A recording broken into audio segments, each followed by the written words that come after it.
7:13 p.m. Roll call, please, Ms. Prescott. Grace Moybout, here. Aaliyah Incarnation, Fletcher Edwards, Here. Amber Lee, Here. William Sullivan, here. Ruth Tahada, here. Jerome Venegas, Here. Sherrod. Here. I apologize, I didn't tell you all trustees. It's okay. It's okay. Understood. We're all done. Remember that you the titles.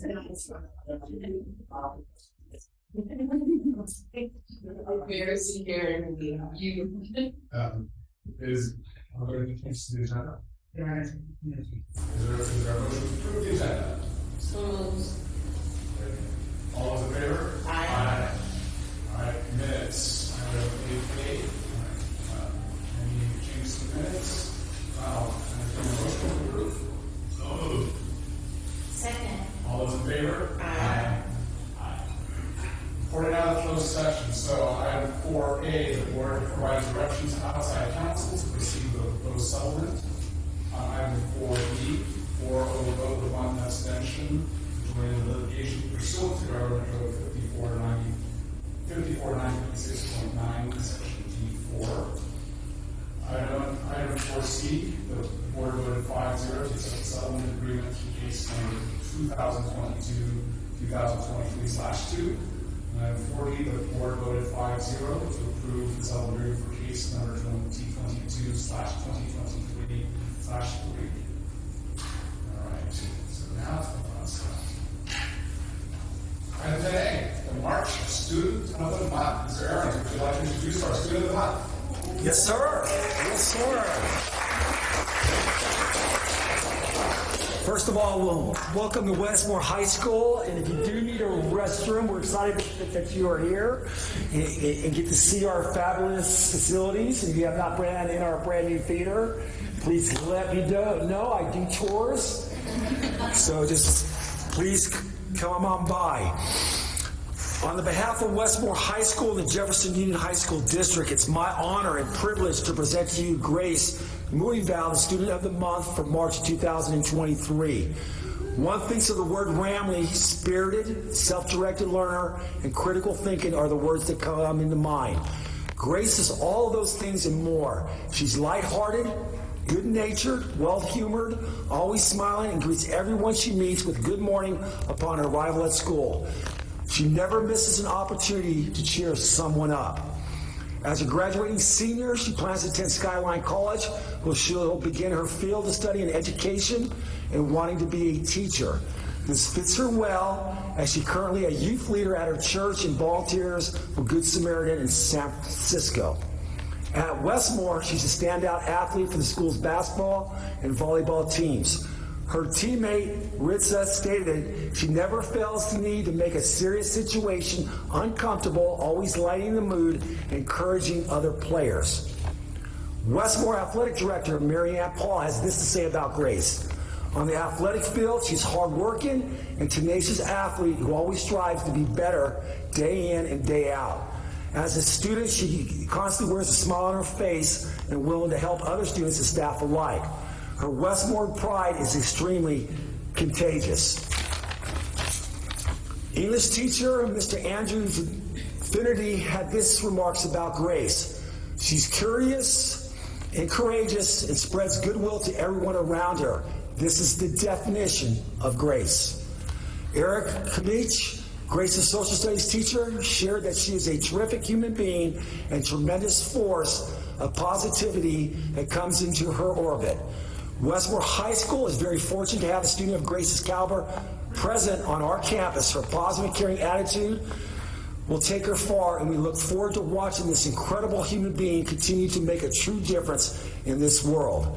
Congratulations to Grace Mooneyval, the District Student of the Month for March. Grace, come on up.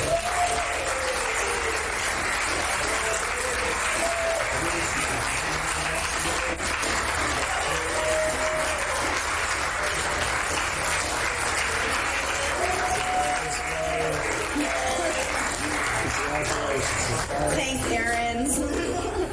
Well done. Thank you.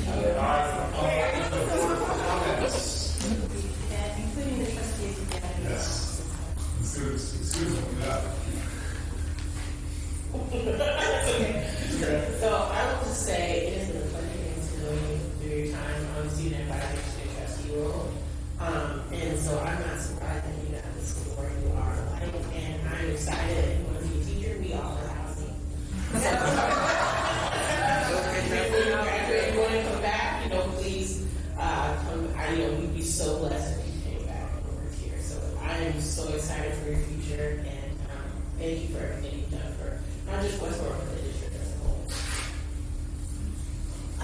So I've known you since you were probably 4 years old, when your sister and my Carly were in kindergarten together.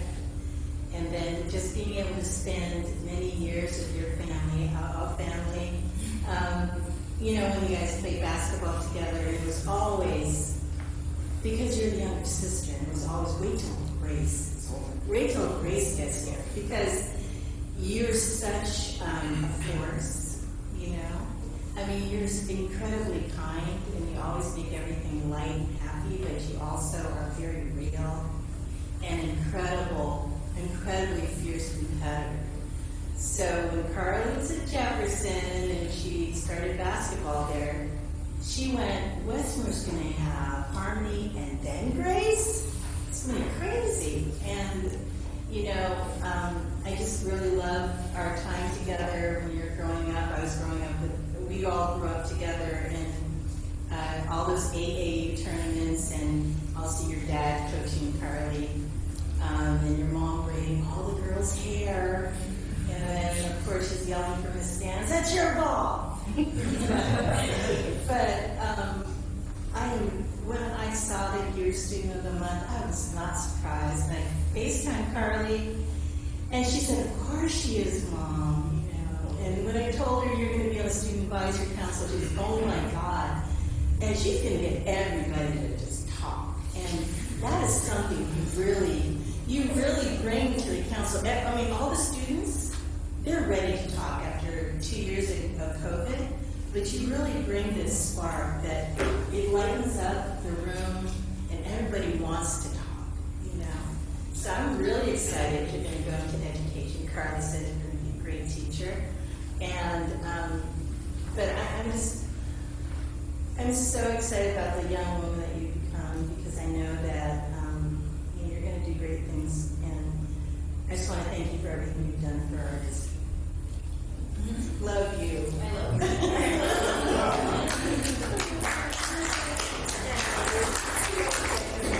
I just wanted to thank her parents, and I forgot, I apologize. I want to thank all her coaches say for being here tonight.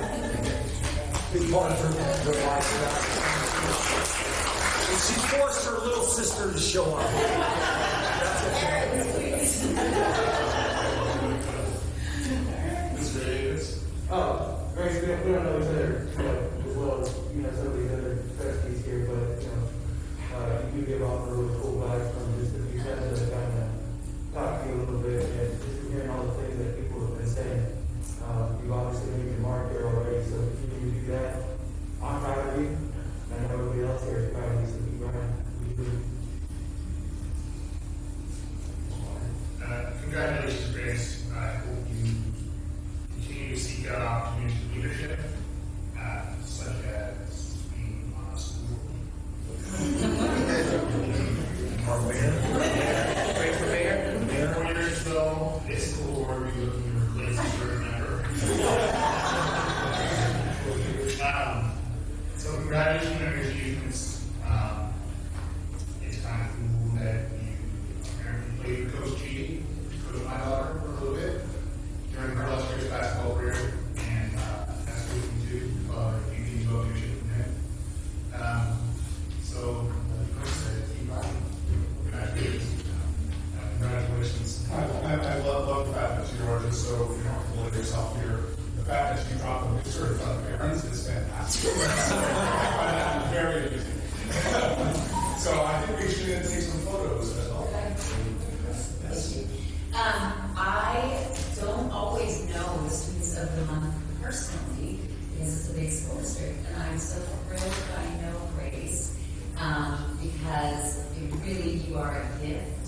On our student advisory, I got to know you, and at the beginning of the year, when we're in the meetings, oftentimes we're calling the board members, she said, "Well, can we call you Tony?" And I said, "Sure." So now they'll call me Tony. And then when I was on campus one day walking through, I heard Presto, and I was like, "Wait a minute, you're not calling Tony?" Because I have to be respectful of you, because we're so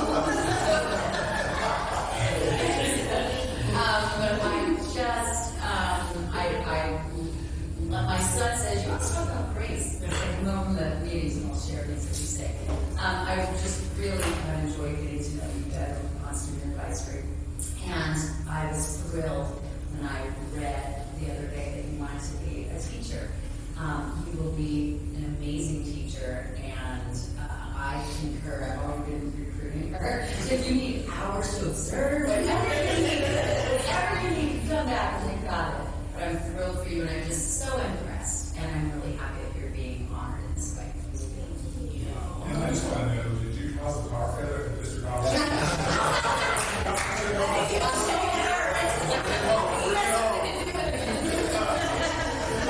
All right, we should take some photos with you. Well, thank you, everybody, for tuning in. Another month of lunch, great facility. Love y'all. Until the next time.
Okay, let's go move on to 11A, board report.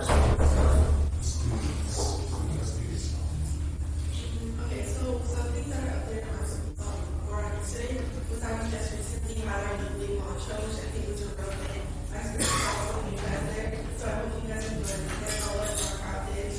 And so especially to the open night personal job and I think Saturdays, and they were pretty proud of you, so I was like one big thing. That's kind of really it. Speaking of the half turn out, but it's pretty status quo at the time being. We're running a couple of like great supplies and hygiene products and so forth, but we don't have much coming up otherwise. I believe there's a blood drive and that's about what I'm saying. Mr. Walker?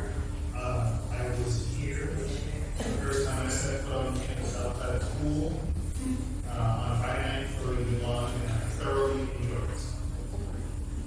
Congratulations to the cast.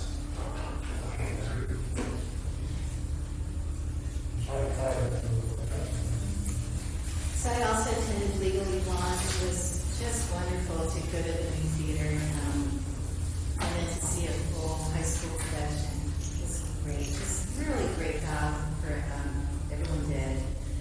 And then I also, a few weeks ago, I visited the Daly City Youth Health Center just to meet everyone, the staff, to see how it's running, getting to know everybody. It was really, really great to see how we're providing services and just getting to know just what a great program we have.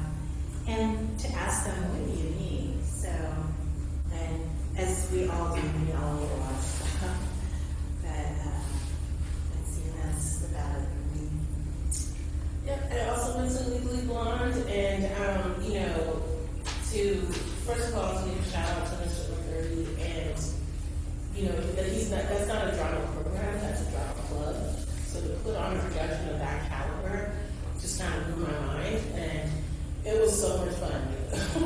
It made my Friday night, we cracked up. So congratulations to the entire cast and the whole crew. They did a remarkable job for that to not be an established program. And then I went to the Civic Youth Health Summit, yes. And again put on by our fabulous Mayor here, and the turnout was really, really nice. I was really surprised to see how many students turned out to talk about the topic of, you know, drug use and education about it on a Saturday, you know, early morning. And to have nice turnout for both our district and Civic Elementary entirely student-led, and I learned a lot from listening to the students and hearing what they had to say about, not just drug use and the issues around it, but also just about stress and all. So that was great. And that's That's the same as you. I was at the one on Saturday night with my family. My kids were home for the weekend, so we all went and had a great time at the show. But yeah, brilliant production, and it was just a lot of fun to be there. I too was a recipient, so it was actually really great to see a much larger turnout than we've seen in the past. I haven't attended previous months, so really great job to Mary and to her team, and especially a lot of our students who helped put that on. So really great work. Thank you. I too was a legally blonde and thought it was fabulous. And I want to really echo the sentiments that it's a beautiful theater, and we don't have a really extensive program here. And I was telling a friend of mine that it was a student director, and I couldn't believe it. Like, what? That was a student director. So thanks to Mr. McGurdy, the music department. So it was great. And I'm just impressed that students largely put it together. I also was at the Skyline President's Breakfast that many of us were at. So last week was the Skyline President's Breakfast. It was a really lovely affair at their, what's that? The Farallon Room. It was gorgeous. It was a really nice morning, and we got to mingle with lots of people from the community college district, from the county, from the city, and it was a nice morning. Then that same day, I went to the DCPLA, the City Public Library Associates, St. Patrick's Day lunch at the Coloma Community Room, and that was a really nice event as well. Other than that, I want to thank, one more thing. Oceana Senior X is Friday, so I think I'll probably see some of us there as well. That's something coming up. Sister Journey from Oceana here today. And I want to give a shout out to the Westmore staff. I'm not sure Mr. Aarons is in here anymore, but thank you to Grace and those of you who were here setting up the room. Thank you to my district office staff, Kareem and Jake and everybody who set up the room. Tina brought us food. So this was really a group event setting up this room for tonight's board meeting, since the electricity is out at the district office. We think we're going to come here every week, so it's much more pleasant than but thank you to everybody for working together to make it a nice space for us. Great. All right, Ms. Keeson, 1481 reports. Good evening, everyone. I just have a couple of things to mention tonight. I was at the CFT convention for 4 days, so Thursday, Friday, Saturday, and Sunday till about 2 this past weekend. The convention, union work is very interesting, and before you get in a union, you kind of don't realize what we fight for is better conditions, working conditions for our members, which means better learning conditions for our students. And people don't often equate those things. But it was amazing to be in a space with a 500 different people from the state talking about all of the things that we do. Some people were fighting for health insurance. They had never gotten health insurance through their districts, that some of the community college part-time faculty that are winning that. And some people were fighting for board members that they liked and that they agreed with. And I'm just proud that we have people that have the students and our staff at heart. And so that was what I did this weekend, starting Thursday through Sunday.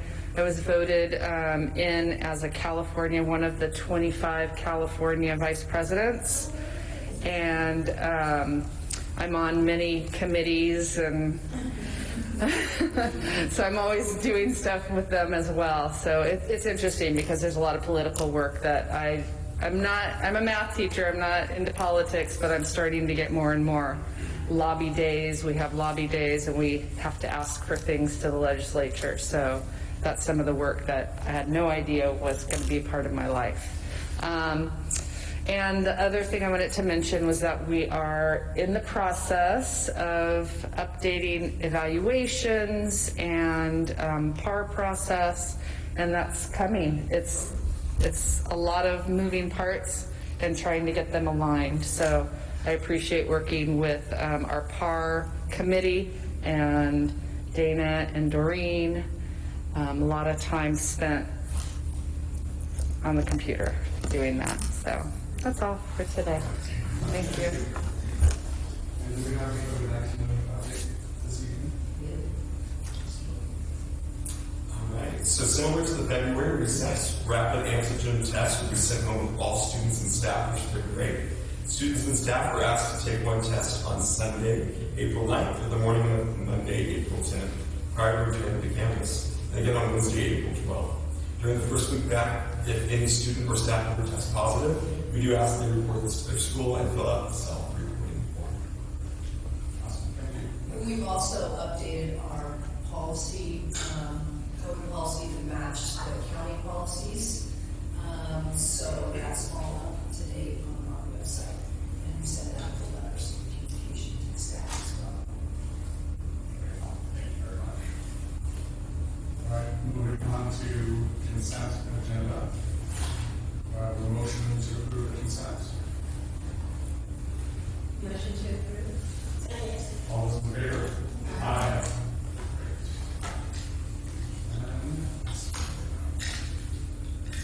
Item 14, public comment. Do we have any blue cards this evening? Item 15A1, Florida Days on Assignment 22-23, Ms. Prescott. I'm trying to do my assistant's job, because she's not here, and I wasn't paying attention, so I was getting this.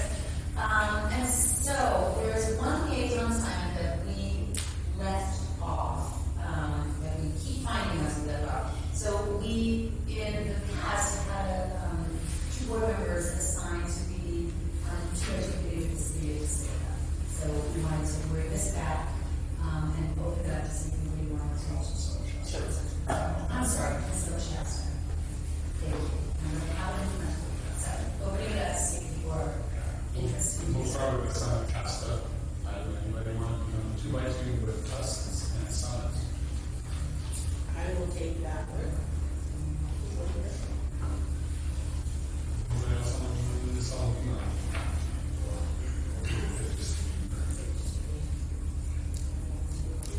Okay, all right. So, this one, that one. And then the us with City of Pacifica, that's Patsy's. It might ask, I think it's fine. Yeah, it's just fine. Okay, there's some. Okay, Yeah, that's it. all right, perfect. All right, then moving on. Item 15A2, release of district promotional videos, Mr. Ward.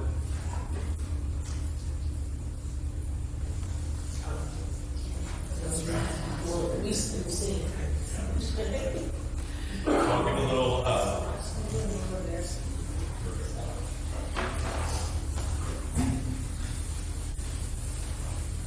I will give an introduction to these three videos.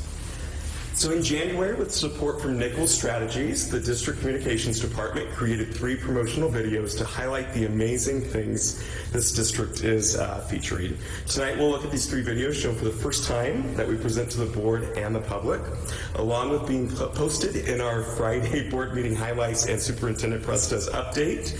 They will be posted to the district's website and along with our social media accounts. Our first video that we will watch tonight is our overall promo video for JUHSD called JUHSD is the Place to Be.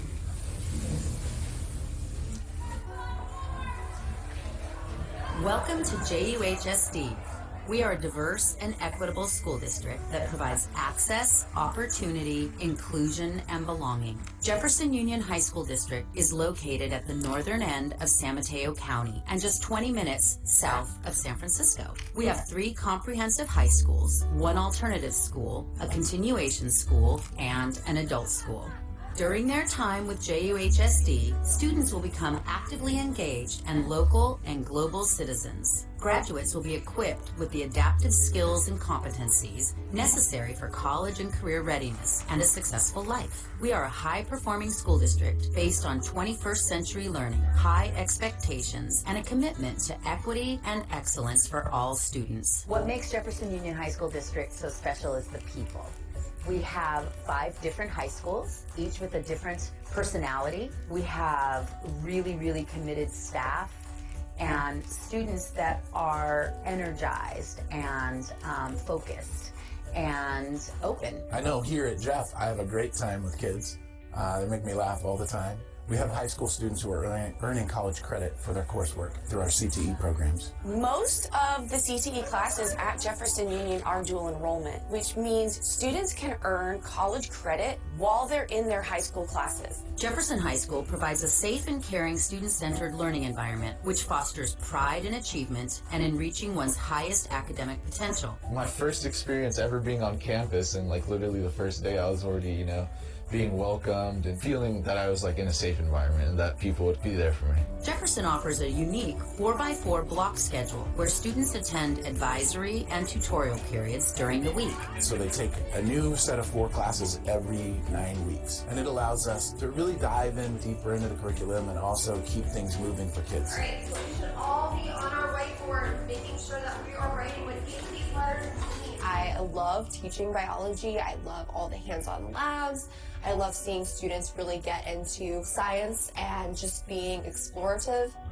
Westmore High School is a learning community that offers a wide variety of academic and athletic programs, along with student activities, organizations, community service groups, and leadership programs. We have many students that come from different backgrounds, culturally, socioeconomically, and so learning has to move forward. So I just felt like it was a necessity for me to be involved in Grading for Equity so that I could provide an opportunity for my students to be successful. Terra Nova High School proudly develops socially responsible lifelong learners who are collaborative, creative, and adaptive thinkers through a rigorous academic curriculum and a variety of extracurricular activities that provide choice and promote leadership skills. I can help and assist students one by one, and also I can check in with students and really know what they are struggling about. Oceana High School is our alternative school, offering a unique college preparatory program. It serves a diverse student body through a student-centered curriculum that supports all students in achieving academic excellence. Students and staff create a school culture built on respect, trust, and decency, where students can learn and work in safety. We have some amazing students. They're creative and thoughtful. They inspire us each year, and we learn so much from them. Thornton High School is our continuation school. Thornton provides curriculum and services that connect students to educational, social, and community involvement. The Community Environmental Education Program at Thornton fosters a life-enhancing experience for students by offering hands-on outdoor learning. The district's adult school program provides adult learners with equitable access to quality educational opportunities. Along with providing many community education courses, our adult school is also home to the Adult Transition Program, which supports adult students with special needs. I also appreciate that we have the adult ed program, especially being a smaller school district. It has that community feel. One of the things that I most appreciate about JUHSD is how they've been such a community partner, and we really count on them as a tool to help us communicate with families. As a district, we strive to create opportunities for parents, community members, and business leaders to be actively engaged partners in supporting student achievement and outcomes for student success. Currently, we are partnered with KQED, which is our local public access radio station, and they have a program called Youth Takeover, where they highlight media made and produced by teenagers. Our partnerships within the community are really important to us. They support our schools, and it really adds to what we're able to do here for our kids. The people I work with, they are really genuine and nice and understanding. I think the rapport and the relationships and just kind of the care, the openness, the friendliness, the supportiveness that I just felt almost immediately. I love that it's a diverse community. I love that even the kids I love working with, and they truly bring me hope and joy. With my success right now, they are part of it. So I'm forever grateful to Jefferson Union High School District. I teach for my students. I'm smiling so much because I love them so much. They are why I teach. I just feel like our district students are just so special, and they deserve quality teachers who are going to give them the education that they deserve. Together, we in the Jefferson Union High School District embrace inclusion and value diversity. We pride ourselves on being more than just a place where students and staff simply attend school. We are a community. We are JUHSD.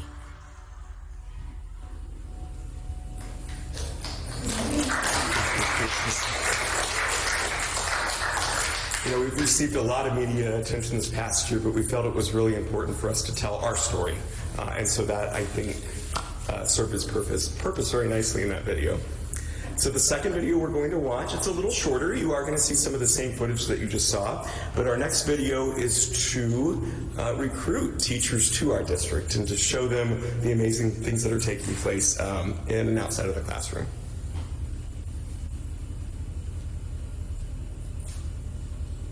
At JUHSD, we are committed to recruiting, retaining, and developing high-quality staff. From providing our employees with fringe benefit packages, including family health, dental, and life insurance, to our newly opened affordable employee housing, we strive to provide the best for our staff.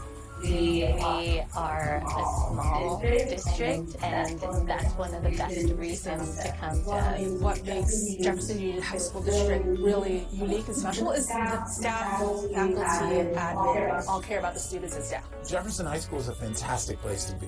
It has a rich tradition, a rich history. In my 3 years experience, I have been positively overwhelmed with the support given by Jefferson. What makes Jefferson Union High School District so special is the people.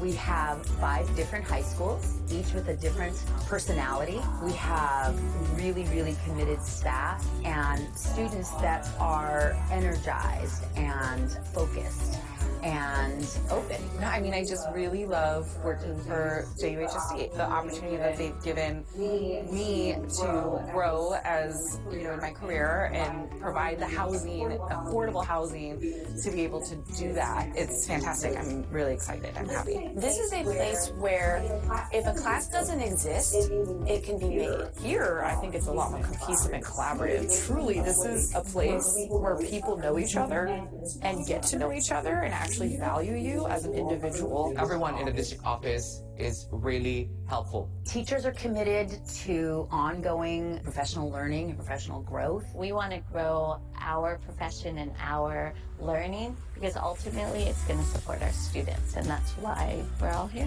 There's so many great things in this district, especially the students are amazing. We're in a really central spot in Daly City, and we love it. And people like to support us because we have the history and the tradition and our location. It's a once-in-a-lifetime opportunity to live in one of the world's most beautiful places affordably. If you are very passionate of helping students succeed, this is the place where you can really foster all that and make a difference to our students. I don't think I've ever been in a school district where I can walk into the superintendent's office, any of the deputy soups, be able to talk to HR, be able to walk into any teacher's classroom, talk to campus supervisors, and just really feel the love and care that they have for the students. That's what really makes it unique, especially being a smaller school district. It has like that community feel. We have the best students, and you will find the best colleagues here. Everyone is like a family, and this community is the best place I've ever worked. It's the relationships and the commitment that are evidenced throughout the district. So I should say that consider Jefferson Union High School District if they're really looking for a very supportive, a very warm, welcoming environment. Learn how we are more than just a workplace and how we can be your next home. Reach out to us today.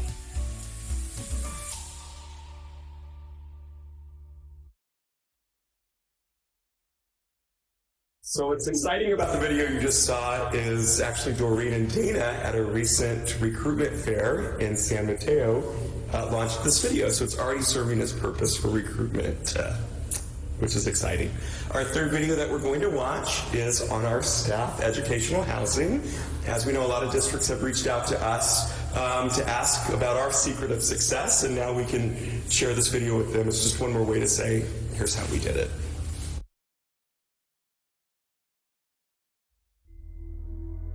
With the skyrocketing cost of living and widespread teacher shortages sweeping the nation, school districts are being forced to get creative with how they retain and recruit qualified staff. To alleviate this issue, the Jefferson Union High School District opened the district's affordable educational housing building at 705 Serramonte in the spring of 2022. One of the first in the nation, this newly constructed 122-unit apartment community is exclusively available to our faculty and staff. Our housing has been a great tool for retaining staff and recruiting from across the nation. We were challenged with what we could offer teachers, and this provides a great resource to not only retain our staff, but help them with their dreams. We take a lot of pride in that.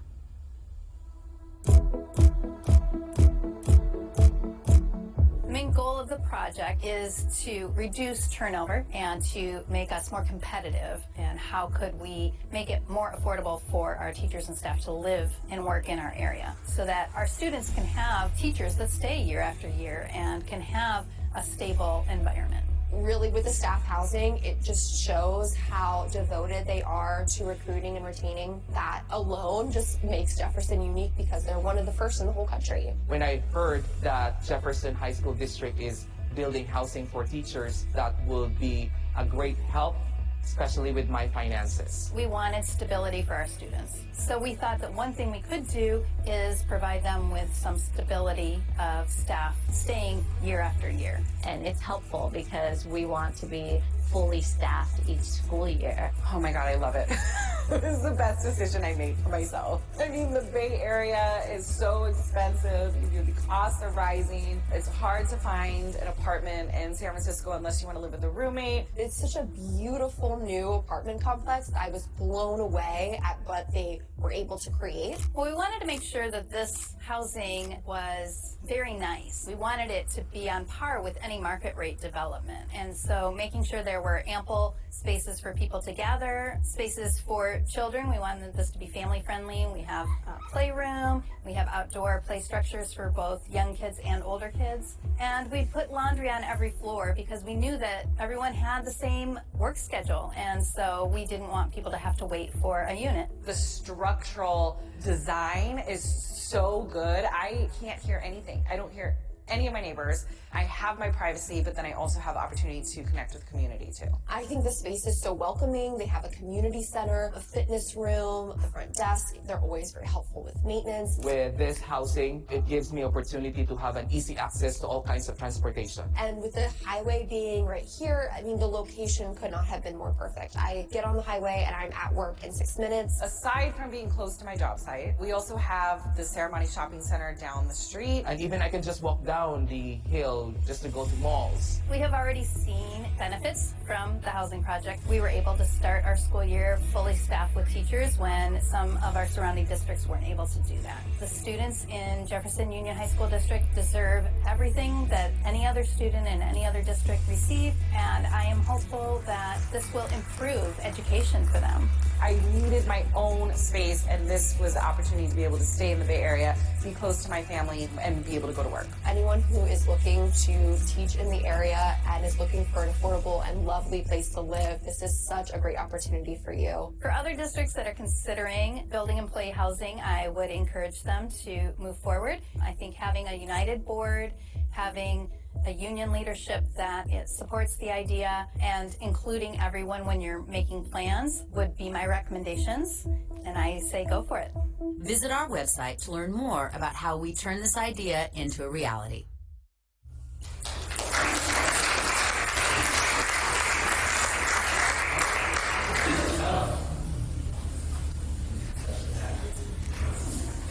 Thank you, Ms. Gordon. Outstanding. Any comments?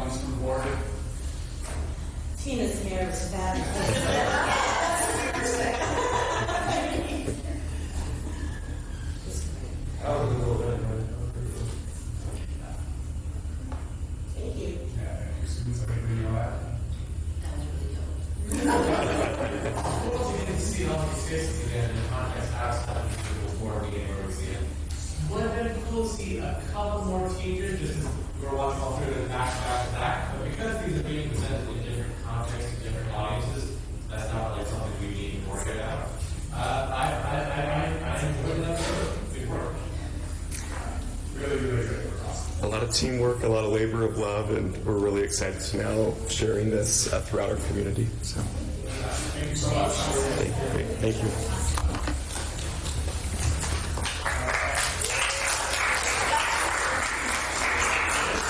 Item 15B1, we have the Transition Services Department update. Ms. Bobby, will introduce? Good evening, President Lee. Good evening, members of the board. Tonight, Director of Special Education Lee Medvedoff, Transition Specialist Carolyn Sobel, and Transition Assistant / Job Developer Kim Schroeder will provide updates on the range of the coordinated and individualized activities to assist students with disabilities to prepare for life beyond high school.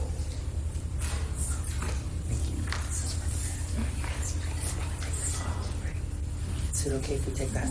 Okay. All right. Thank you for that introduction, Deputy Superintendent Baca. We are all very excited that you've asked us to present an update on the Transition Services Department. So again, I'm Lee Medvedoff, Director of Special Ed. I'm very proud and grateful to have Carolyn Sobel and Kim Schrader with me, who are also going to assist with the presentation. So the Transition Services Department is a department within the Special Education Department.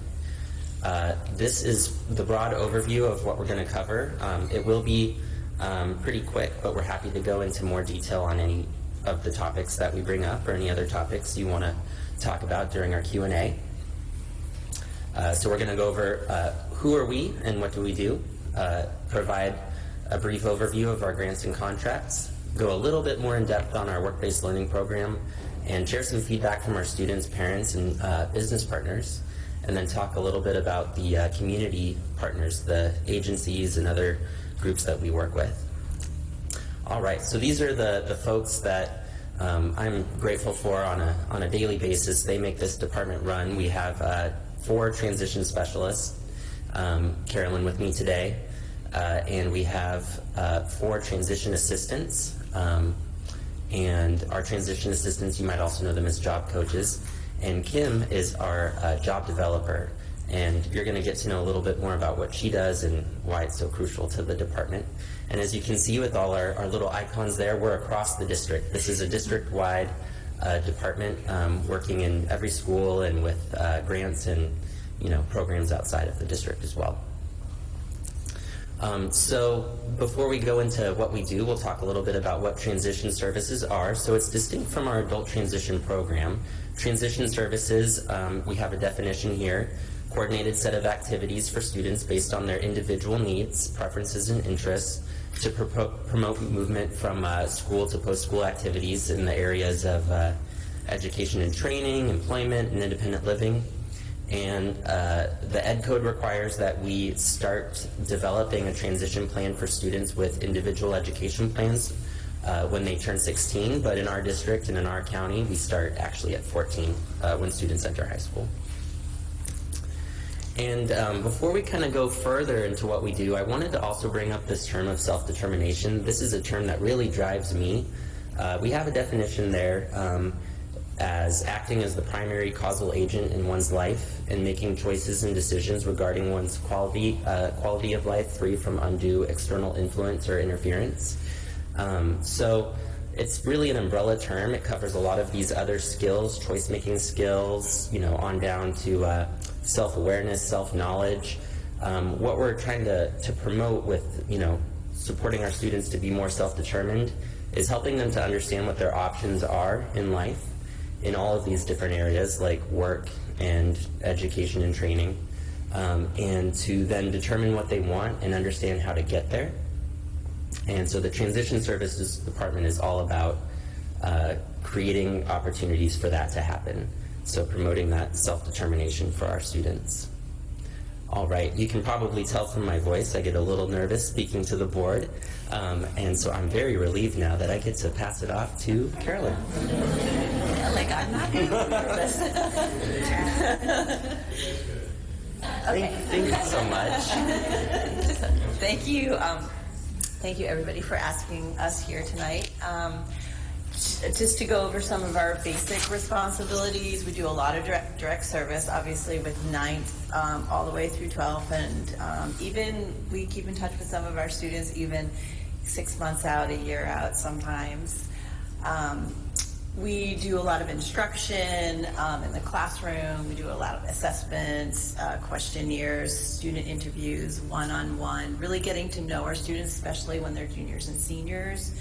A big part of the year is placing students in jobs, and along with that, whether they're going to be subsidized or unsubsidized, or whether they're going to be competitive employment, whether they're going to have a job coach. So a lot goes into that, and reaching out into our community and maintaining all of our businesses that we are that have supported our program year after year after year. And we're really grateful to all our community businesses and nonprofits. A big part of what we do is maintaining the grants, and I'm going to talk a little bit about that on the next slide. One thing that we all really love is our community-based activities, especially in job exploration. We do a lot of this as a whole district. We invite all the schools. We tour businesses, we tour programs, we tour colleges. We just, even next month, we're going to be touring probably with the Ritz-Carlton, so the students get to see. We got a connection there, but everybody loves to invite us once we get going, and just the students get to see all the different kinds of jobs at the Ritz-Carlton, and all the there's food service all the way up to the general manager, and then Kim's will talk about doing a lot of job development. She works out in the community, connecting our district and representing our district when we are in the community.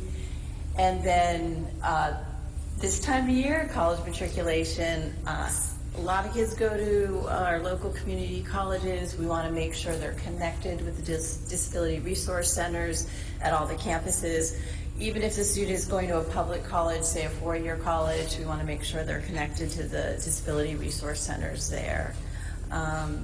So this time of year, a lot of college matriculation, but not everybody goes to college. Some students are going to work.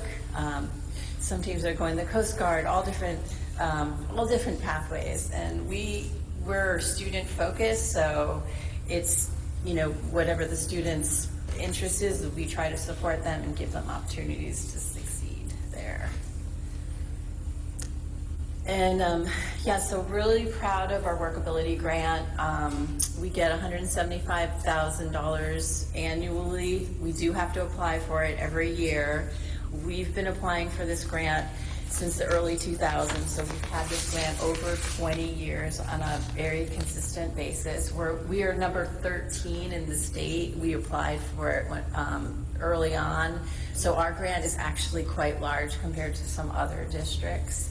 And that gives us money for stipends, for student wages, for job coaching, and it really is one of the unique things about our district's transition services.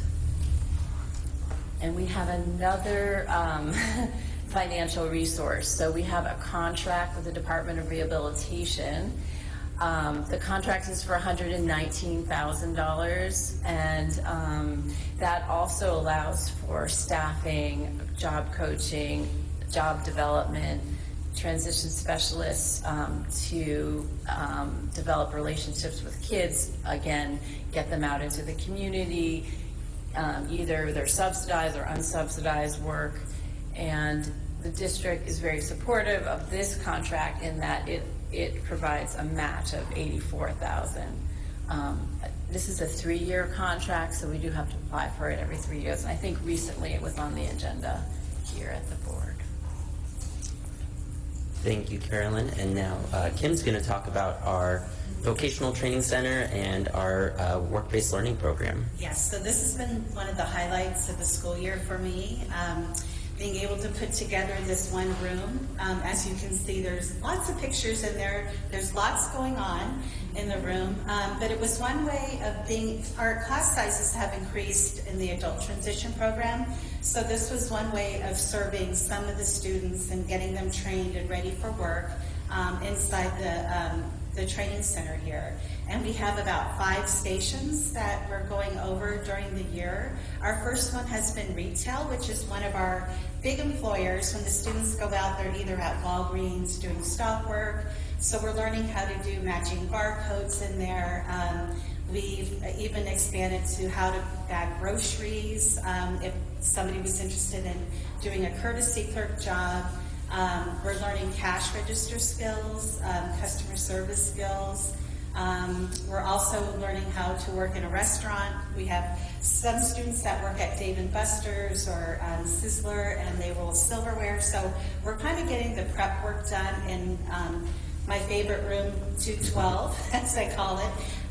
And then we're also, later on, we're going to learn clerical skills where students can learn how to do data inputting, filing, learning how to use the copy machine, to working like in the clothing section. We have Old Navy that students go to, so we're going to learn how to do sizing, folding of clothes, and then lastly we'll be learning about custodial work and learning how to wipe a table and certain things like that, which will get them ready if they were to go out in one of our community partner businesses. So I love that room. It's been the highlight. So here are our work-based learning job sites. As you can see, there's a variety of different career clusters, ranging from retail stores to daycares to restaurants. And these sites are actually located in Daly City, Pacifica, and we have one in San Bruno. So we try to match the students' interests to what they would like to go into. That's why we have a multitude of different types of businesses. We want the students to be successful in what they do. So if they like going to work, if they like working in a certain field, it's going to be pretty meaningful for them. Part of my job is to do job developing. So I'll go out, if a student is interested in a particular store or a restaurant, I will go in and talk to the manager and talk to them about our program. It's always a win-win situation. It benefits the business as well as benefits our students. And so that's kind of the exciting part, is when we can get a new business partner with our program. And the newest one we've had is Joanne's Fabrics, because we had a student that wanted to get into clothing design. So actually we're putting away patterns, of different types of things. So it's been really a great experience for them there. And lastly, this slide breaks down how many students are at work and how they're getting paid. So there are about 25 adult transition students that are being paid by the Workability Grant, and 15 of the students are being paid by the Department of Rehab Transition to Partnership Grant. The students either work 1 or 2 days during the week for a 2-hour shift, and they make the minimum wage of $16.07 per hour. So an average check would be either $128 to $225 per month. 2 of our students have obtained independent employment, so they're actually getting paid through the business themselves. One student is working in a restaurant, and then the other student is working at a local grocery store, and he was just named Employee of the Month. So that's really, it was proud to get that information, knowing that we were able to help him, and now he's working and doing really, really great. 13 of the students are using our vocational training center with me, and more are trickling in though. We'll have students that might want to learn more about being a cashier, or if maybe they need help in customer service. So we go through that type of training for them too. In the afternoon, our high school student placements, there are approximately 29 students that are participating in our work-based experience. And again, they either work 1 or 2 days during the week for a 2-hour shift, and they're also making the minimum wage of $16.07 per hour. And all of the students here participate in a interview before they go out to work. We would like to show them what the real life situation is. You can't just show up to a job and start working. You have to go through the steps. So we practice doing interview skills with them. We have a panel, and we ask them questions, and also we do a COVID safety training before and a sexual harassment training before they can start work. And then we travel train our students. If they're, to teach independence, we'll help them learn how to get from their school to their workplace. Thank you so much, Kim. All right, so that's kind of an overview of, what we're doing to support our students with work-based learning, and here's what our students are saying about the program. It's very positive. All of the students who were polled, the majority of them said that they were at a 5, the most happy with their job, and no one below a 3. When asked how their work experience could be better, the majority said that they like their job as it is. The area where we see, students having the most to say is, that they want more hours. They want to work more. So that's very positive. They're excited about work. They're motivated about work, and they're feeling good at their jobs. And they're feeling more confident, as you can see. No one is saying that they don't feel more confident about their work skills. And positive about having a job coach with them at work as well. And our parents and guardians are also, very positive about the program. They were given these different options to select. We didn't have quite as much parent feedback, but we'd like to get more feedback from parents. We had 11 responses, and you can see they all feel it's very valuable. Again, also highlighting maybe more than 2 hours per shift. They want to see their students working even more. All right, some quotes from our parents and guardians. They noted that one parent said, "It boosted my son's confidence, and he really liked the people he met on the job, and that it's very good we help kids in school to get a leg up in the working world. Giving the opportunity to learn new skills, being able to function independently in the community, being able to keep up with schedules and goals that will be useful in the near future, and also getting to interact with people other than her family and friends." I think that's so important too. We have our teachers, we have our family, but what about receiving, feedback and instruction and being accountable to an employer? What does that feel like?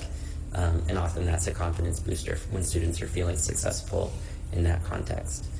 Our daughter loves having a job, major confidence booster. So very positive. And then we got responses from 4 of our business partners, and here's a couple of quotes from what are some of the positive outcomes, and I'll give you a chance to kind of look at those quotes. You might have seen the presentation in advance and be familiar with the quotes. Also very positive. They said keep it up, keep doing the same. So. And then we also have community partnerships, so it's not just businesses, but these are also different community partners that we connect with to support students.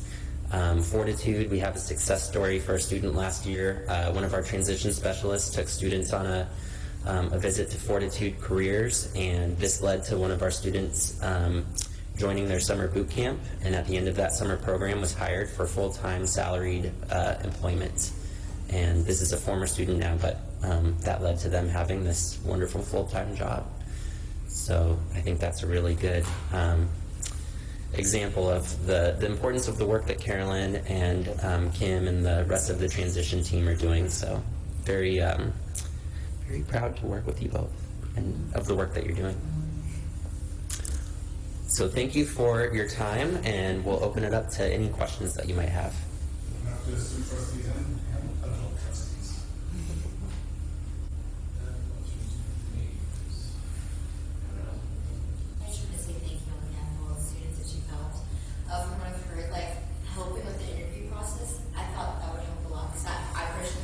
Got interviewed for my job, and it was a little bit nerve-wracking.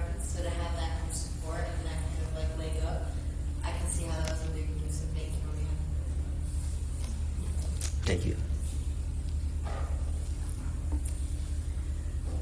I just want to say thank you. I mean, this is such a great program. And all the love that you put into it. I'm always so proud to talk about this program. And Brenda, I can't wait for the new district office to be built so that you can have the place that you deserve, and the students can have the place that they deserve. And I just want to thank you for all the efforts you put in.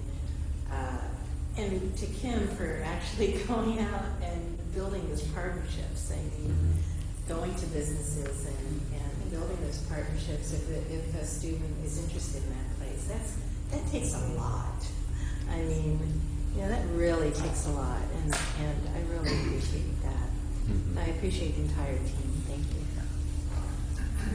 We really do stand on Kim's shoulders. Kim, you do so much to make all of this possible. Yeah, this is one of my favorite departments, spending out there. And while we focus a lot on the job portion of it, it's full wraparound services that they provide for the students.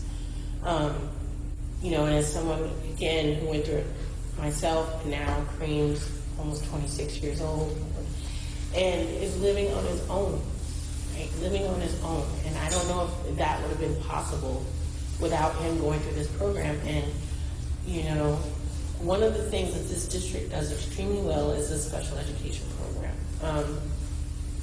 And the full services this was the first district I came to where it wasn't an adversarial process. Like, I felt like everybody in the room in this IEP was fighting for my son. And I was, my first introduction to the transition team, in the junior, senior year, I wasn't even thinking about everything is going to go away once I leave the school district. All these support services for my son are going to go away. So to have the transition team pull together all of, having the Department of DR, like, I would have not known to check in with DOR. So to have the Department of Rehabilitation Services come in with Golden Gate Regional Center, and even his mental health professional at Kaiser, because they heard that all of these people were getting in the same room, they said, well, could I come too? And that was the first time they'd all been in the same room together, and they were just blown away. They were like, wow, this district's awesome. So to do all these things, help the students feel like the fully realized, fully actualized people that they are.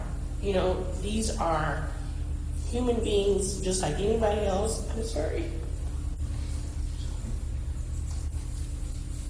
Who have dreams and hopes and want to be successful just like anybody else. And to have a place where they can go to and people take them seriously and see their potential and then fight for them to do that. And when I talk to other adult parent groups who have parents with special needs, and I hear about districts who get way more money than we do, and the horror stories that they talk about and the fear that they have of their students are about to walk out of school, and they don't know what they're going to do when they're done. Like, they're just going to be at home all day. So to know that this small district with low amount of funding, what we do for all of our students, like in the videos that we talked about, like, we are a district that thinks about equity.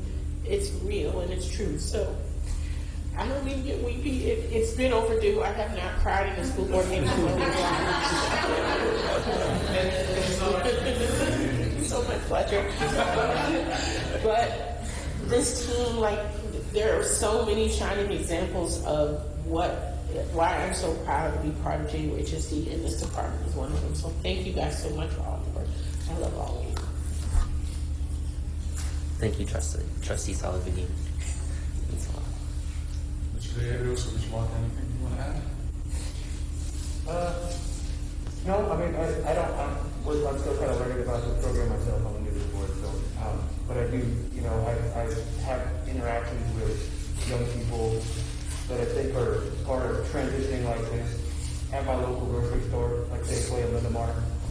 And it's sometimes really like my just encountered, they're you know, smiling, you know, ear to ear, enjoying working and conversation. You can just tell how much it means to them. So, I mean, just and listening to Kalima tell her story, just understanding, you know, the impact that this has on people and people like that that are having difficulties in transitioning to the real world is super important. I commend you guys for the work. I appreciate you guys. Thank you. Thank you for saying that. I'm thankful that there's a process that isn't just college prep for people when they need high school. And thanks for your work. Thank you. I just have to say, Kim, the individual that you referred to at the local grocery store, anytime he sees me, he says hello. And it was height of COVID. I had a baseball cap on and my mask on. Hi, Amy. And invariably he's stocking the frozen food section pretty much every time I see him. But he is an absolute joy to see at that store. And I can only imagine that you're already envisioning what your ATP training center is going to look like in the new adult education building. You'll probably have to have it all mapped out. This Philip project already, right? And if you'd like to come by and see the old room 212, please reach out to me and I'd be happy to give you a little tour of the room. So. Yes, you've got a room. It's like you're in the grocery store, or actually there's multiple types of venues in the room. It's great. I had kind of heard about it, and then just recently, probably 3 days ago or so, I was walking classrooms, etc., with Martin Shears, and it is amazing. So I'm just wanted to add that. Super proud. Yeah, thank you so much. That was a great presentation. Thank you for the update. Thank you. Absolutely. Thank you all so much.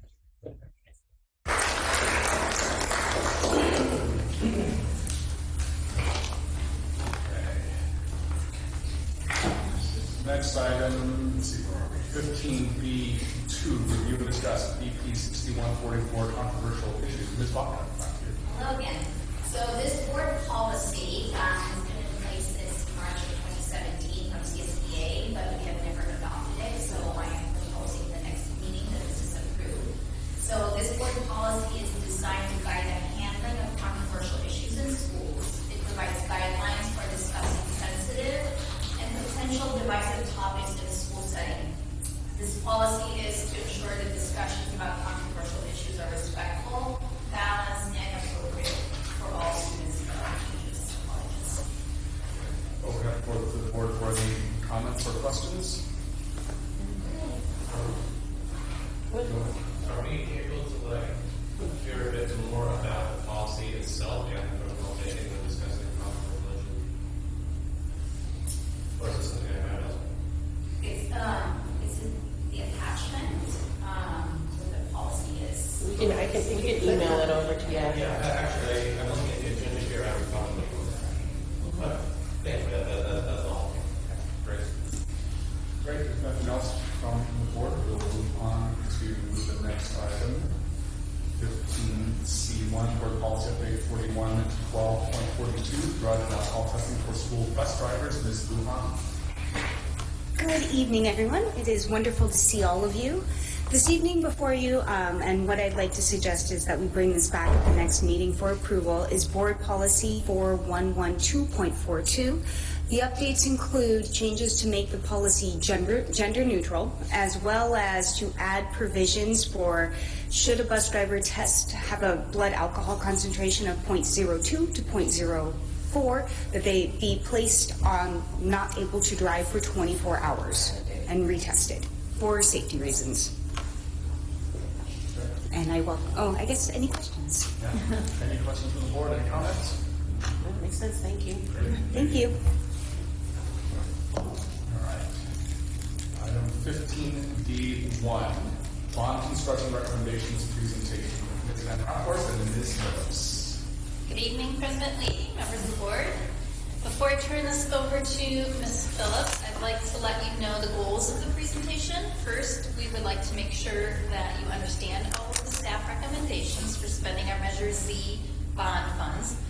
We would like to allow you the chance to ask questions and have a discussion. And lastly, we would like board direction on whether or not to move forward with the list of improvements as presented. This is not an action item because each project component will come to the board for action as we approve contractors or consultants. Each one of those will have their own contract and will finalize pricing. But this is the time for you to give us guidance on spending these bond funds. Ms. Phillips will pause for questions after each slide, and there'll be additional time at the end for discussion. So with that, I'll let Ms. Phillips take it away. Good evening. Let me figure out, are you forwarding or am I? Okay, sorry. There we go.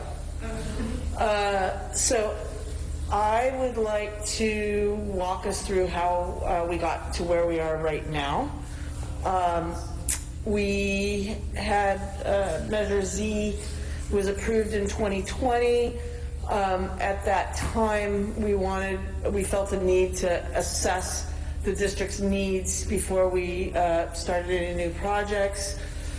We hired HKIT to help us with that needs analysis in 2020, December. Let's see, HKIT and its consultants, which are the engineers and the specialty people that they rely on that aren't, well, anyway, they have consultants that they rely on too. So they made site visits, reviewed the previous projects that we've had, and met with district staff, site administration, and stakeholders at the sites, including department heads.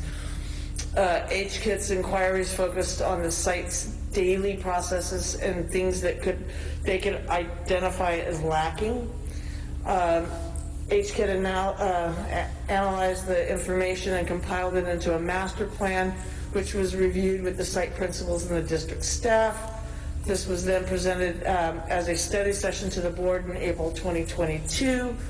There were more items on the list, shocking, than we had money for. So we decided to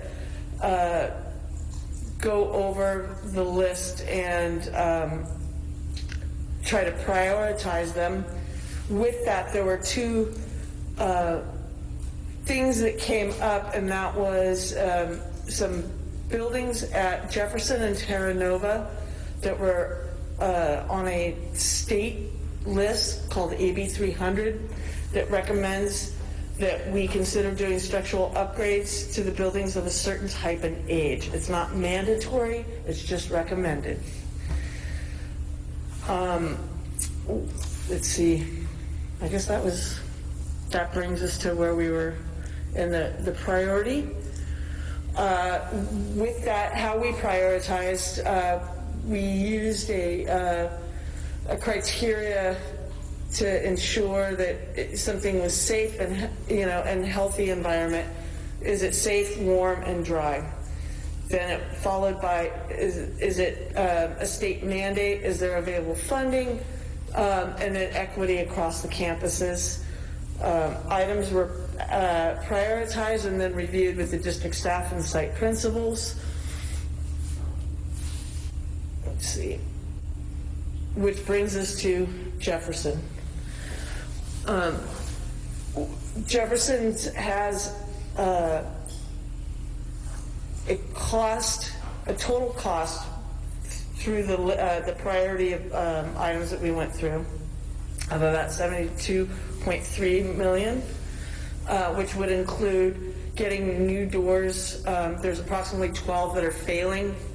ADA room upgrades, restroom fixtures and partitions, windows at the library and cafeteria, window coverings, miscellaneous concrete piers throughout Jefferson, exterior lighting from the practice gym to the field, steel staircase that's between buildings B and C, and that component is about $2 million.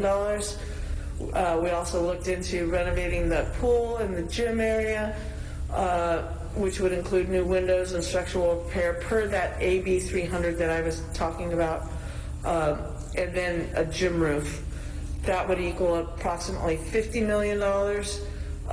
There was, for a total replacement, it would be an additional $42 million, and we can talk about that in a minute.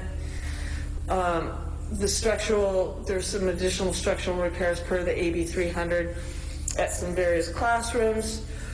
Roofing at the wood shop in the north building, replacement of some HVAC units and exhaust fans that are on their last legs. Wellness remodel, baseball field replacement, and a backspace. Yeah, I can't see. I know what it is. We all know what it is. A theater. The backstage area. Yeah, backstage area for the theater, which we didn't dive down deep on, but I just wanted to allocate some money. I don't know what it's going to take to do that. I think structurally it would be pretty complex, and I also think that we would be getting rid of some staircases, so I tried to throw a hefty enough chunk there that I knew that we could do it. So before we go on to questions about Jefferson, I just would like to add a little bit more information about the Jefferson gym and pool. These are very old buildings, and generally the rule of thumb, which I've learned from the architects, is that if the repairs will cost more than half of the replacement, then you typically go for replacement. And in this case, the repairs will cost more than half of the replacement. And you won't see a lot of difference with these repairs. Most of it will be inside the walls and structural. And so we've been going back and forth about whether we should replace or renovate. We've had these discussions with, Ms. Phillips and me, Ms. Presta, Executive Cabinet, Mr. Harrigan, and, some of the Jefferson staff, and people are still torn because the buildings have such history and because they are pretty much still serving the purpose that they're designed to serve. So I would like to recommend further study and that the board consider forming an ad hoc subcommittee to further study the pros and cons of both of these options, which doesn't have to change, much of our discussion here, but I think that would be something I think the board should consider. I don't think it would be an extensive subcommittee, a few meetings with stakeholders, and some, maybe meet with the architects and do some pros and cons, and bring a recommendation back to the full board on that one item. So with that, and one more thing I'll point out is that all of these estimates do include escalation for what we think by the time the project comes to fruition, how much cost would escalate. So now we'll take questions on that. Yeah, open. Any questions about Jefferson?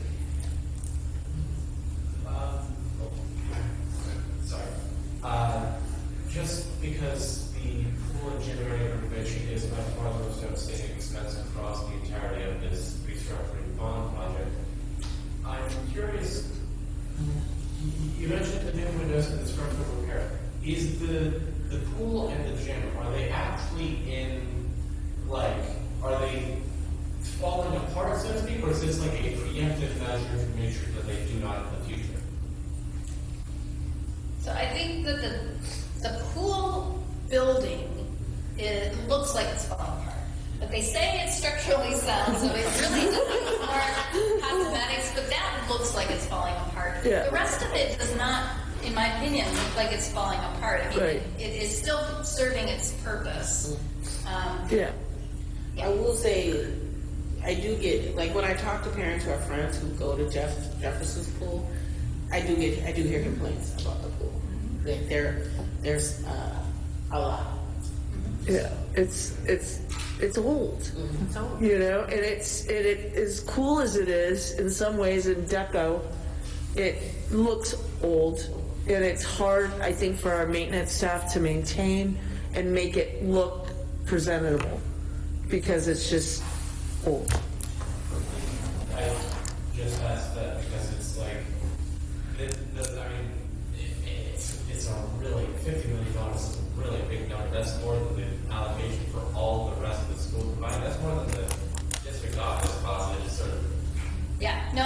it is a scope, it is a lot to think about.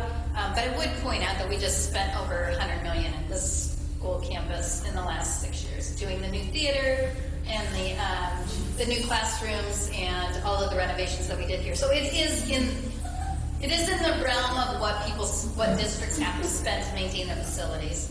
Lower theater, thank you. Mr. Walker? Thank you. Can you compare the baseball field necessity at Jefferson versus the one at Terranova? So, I added that kind of 11th hour. Do you want to go, or I mean, if you have. No, I was just going to say that I added the baseball field in the 11th hour because I realized that we're talking about Terranova and that we're talking about a field that is also dirt and isn't in the best condition. And from an equity standpoint, I felt like it needed to be on there as well. They weren't asking me for a new field, but from an equity standpoint, I thought that it needed to be on there. I don't even know what, and I know like that there's a discrepancy dollar-wise from the two. I don't even know what we're getting into over at Jefferson. So what I did is I threw an escalation on there as I did the rest of these numbers for a couple of years out, because that's probably when we would get to it if you know. Yeah. So I was just going to add that we don't see the drainage problem Right. at Jefferson that we have at Terranova. But they might not even have any drainage. Well, but the point is that saying is that they don't have to cancel games that are a week after a heavy rain, where they do at Terranova, or they have to relocate them. Right. But again, it is an older field. It is not on par with the rest of them. So from an equity standpoint, we wanted to have it be included. Ms. Nahada? So Student Advisory Council, I wish Dante, our student trustee from Jeff, were here. But he had said to Tony, you want to save some money. We love our field. He's a baseball player. He said, it's not like the Terranova field, which he said is just a problem. But he said, you could save that money. So it's just interesting to get his take on it. But you're also looking somewhere down the line. Yeah, this is, again, as Tina said, or Ms. Van Ramport said, we're not making decisions here. We just want to make sure, we want some guidance. And this was the boiled down list from all the meetings and all, with the stakeholders, and then also trying to take in equity. Well, perhaps we add, if the board decides to do an ad hoc committee about the pool and the gym, maybe we add the baseball field to that conversation to get more input. So with that segue, let's just shift to that. Do we have any volunteers for it? Otherwise, we want that board ad hoc subcommittee. And number two, if we do, who would like to be on it? So let's take the first piece. Do we want to have one? Just nodding is well. Yes. Okay. All right. Number two, who would like to be on it? Oh, we got 3 people who are saying yes. Okay. Okay, well, duke it out. Senior. All right. Which of the 3 of you would like to be? Feel a really strong passion to do it. Let's start there. I do. Okay. Figured you might. Okay. I do too. Okay. I can back up, Okay. All right. So we've got Mr. Walker and Ms. Nahada on our ad hoc subcommittee for Jefferson High School. All right. Do we have anything else on Jefferson? Can we move on to the next campus? Anything else to add? And so I know this is just structural. I'm just bringing it up because we're just talking about overall facilities. But just the furniture, and we are going to have a conversation about furniture. For example, the cafeteria furniture. And if, they do have a really good mixture, I think, of single tables, but they're bold, you know, and so if we could have that discussion at some point too, that'd be great. All the schools, but specifically, since we're talking about Jefferson right now, for me, bringing that up, is Yeah, so Jefferson's furniture didn't come out of our questions. Terranova's cafeteria did. Yeah. I agree on that too. It's really like the banquet seating. We'll get to it. We'll get there. Yeah. So I believe that we do have some money in here for Terranova's cafeteria furniture. The other thing is that we have been purchasing furniture with COVID relief funds. So it might be something that we might be able to address with those funds, because it allows, you know, the more flexible and newer the furniture is, the better it allows for social distancing when necessary. And so that's why we are able to use our COVID relief fund. So I think it's on this meeting in consent, you just approved a big purchase for Jefferson High School classroom furniture, but I will go back and ask them if they want to also include. So look at it, discuss it, and all the schools too, whether they need it or not, to move away from the long tables, right, and do more like collaborative. Yeah, and you know, I've gone to other high schools where they had a place for a single person to sit, and then another place for 2 and 4, just to mix it up a bit. So the social pressure of going into a room, and then you're like, I have to see if I can sit at the table, taking some of that away. Okay, thank you. Okay, moving on. Sounds like some. I think we kind of know the direction with Jefferson right now, with a lot really resting on the ad hoc subcommittee, at least with regards to the outlier type budgetary items. Right. Okay. Go on, Oceana. Okay. So Oceana recommendations cost is $20.35 million. Their doors are a little worse condition.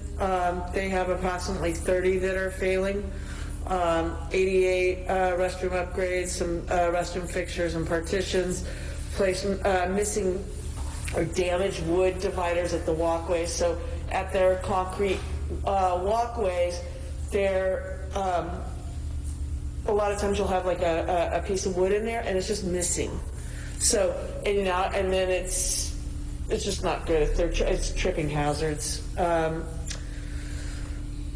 Let's see, signage. Showers and a locker room refresh, roof at a covered walkway for $2.3 million, and then remodel the admin area for $1.6, renovate the staff and lounge and resource room, the theater, new flooring, new seats, audio-visual equipment, wellness space at the upper campus, replacement of their HVAC units that are about ready to expire, and then ADA, a new elevator. That keeps being come up through our projects, even the small one that we had with the science classroom remodel. It's something that, you know, GSA, you know, every time we do a project, they've asked us to do ADA upgrades, and it can get sometimes even outweigh what you're doing. Like with the science classroom, they actually, I think the science classroom was approximately almost $1 million, and the project ended up being over $2 million because of the ADA upgrades that DSA required us to do. And because of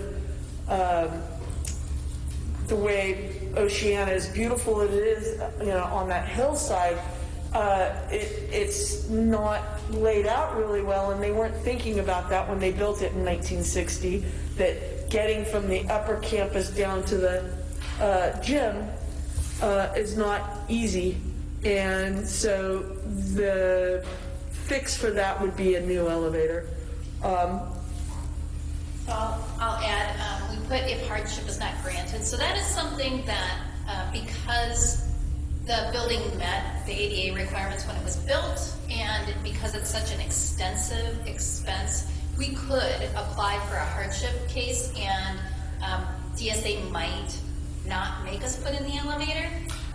Currently, we have, in the worst case scenario, if somebody can't navigate the sidewalk, down to the gym, then we have a cart, is how they get up and down, like a golf cart.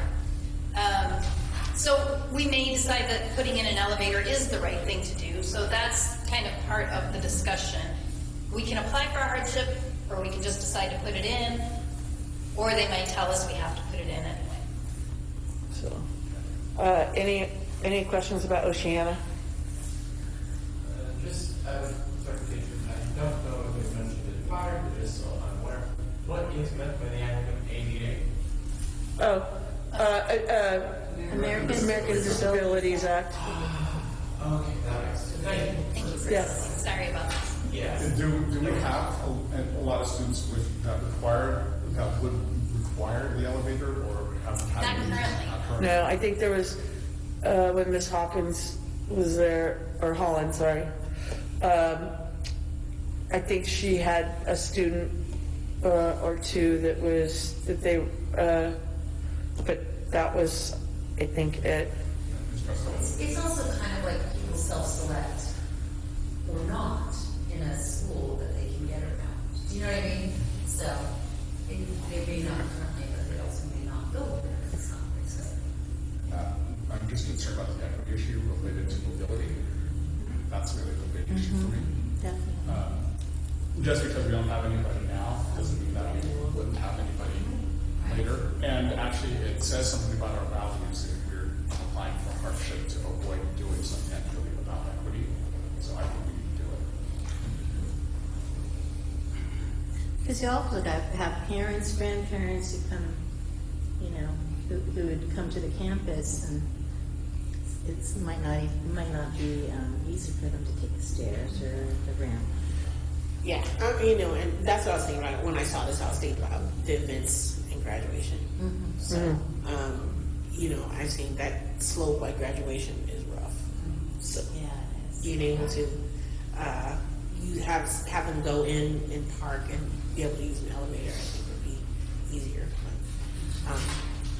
Doesn't mean that I hate the fact that it costs $10 million, but I do think it's the right thing. Right. Agreed. Curiosity, just because I've been to the campus of Oceana before, I don't know if you'd be able to explain just by words and not any sort of graph or picture, how exactly would the elevator be built so that I can get from the upper floors, which are like up over here, down to the... Well, That's why it's so expensive. yeah, that's why it would end up probably being near the library and attaching to the library, and then depending. I mean, this is conceptual right now, and more than it is like, oh, we've got this completely dialed, but yeah, it would probably attach off of the library and then go down. This is why we have our. Exactly. Okay. Moving on. Yeah, that's what I'm trying to. Okay. So Terra Nova, their recommendations are 8.3 million. Back to 12 doors that are failing, restaurant fixtures, or restroom fixtures and partitions, cafeteria refresh, which we touched on slightly, and then a large collaborative workspace. Those are the two big asks beside the baseball field and the softball field and the painting. They haven't asked me for the roof, but the roof I know is coming, so I put that on the list as well. Anybody have any questions about Terra Nova? We've already paid for a back porch. Yes. Yeah. That's been, Yeah. Okay, moving on. All right, Westmore. So as Ms. Van Raphorst has shared, Westmore's had some extensive remodeling, so their list is short. The one thing that we didn't really spend a bunch of time on the existing bathrooms. We did new bathrooms. So I'd like to go back and do fixtures and partitions for their bathrooms here. And then in a couple of years, their roof is due to be replaced, so I threw that on this list as well. Any questions for Westmore? Can I just make a comment? Yeah. I'm surprised that there's a knowledge shop here. I need to learn more about the campuses. Oh, yeah. Yeah, actually, it's actually pretty cool. It is really cool. If you ever need simple things done, oh my God. Come in here, yeah. All right, are we? Let's go on the floor. Okay. Boom. Sorry. We have like some serious issues with our gym. As you know, it's the Houston has fallen twice in the past year. Yeah. And I feel like since our school, like that's our main athletic thing, because we don't have a football team or anything. So I felt like our gym should really like be somewhat prioritized, because we do spend a lot of time, like our rallies, our assemblies, our sports events are all held in that gym. And it's been leaking for a while as well, like even in the hallways of it. Because we call that the drinking hallway, and it's constantly leaking, and it's been leaking since President's Week. So we've had that week off. So yeah, that whole area is. It does need some help, but we're gonna actually, we're in the process right now of working with the person who installed it to try to get them to come back and remove it. It's not a real, unfortunately, it's not just an easy thing for us to do. We can't just go in there and take it down because we feel like they should be taking it down, right? And so I communicate about this daily, and I know you guys don't hear about it, but I'm working on it daily to try to get that done and ready for summer. Like, that's my goal. And it's unfortunate because we thought we were doing the right thing by having the acoustic treatment, because as you know, the acoustics in there are really poor, but somehow the material didn't, it just didn't, we don't know, we don't know what the situation is, so we have to actually test it. We bring in like forensic testers to actually test why it's failing. So it's not that we're ignoring it and that we're not prioritizing it. We understand. I mean, I know that that's one of your main spaces. Yeah. What about the leaking? That I don't know about. Yeah, I've seen it, because I saw a bucket in the hallway when I came the next day after the night when we were all in okay. So the next morning I came and I saw that there was a bucket in the back hallway by the bathroom. Yeah, there's 2 trash cans there. Yeah. Is it still there? Yeah, it's All right. I'll reach out to the custodial staff and ask them if they've been able to, maybe they just need some help getting the roofers out. And that would be part of the roof that would be replaced, or no? No, it's actually on the main building, so I don't know what's I don't know what's going on over there, but I'll look into it. I didn't realize it was still. That is, yeah. Okay. Any more questions? I think you're good. Okay. Thornton. So Thornton, the things that came up from meetings with Thornton was replacing their seat building and the need for breakout spaces, because they don't have places when they have people come to visit, social workers and wellness people.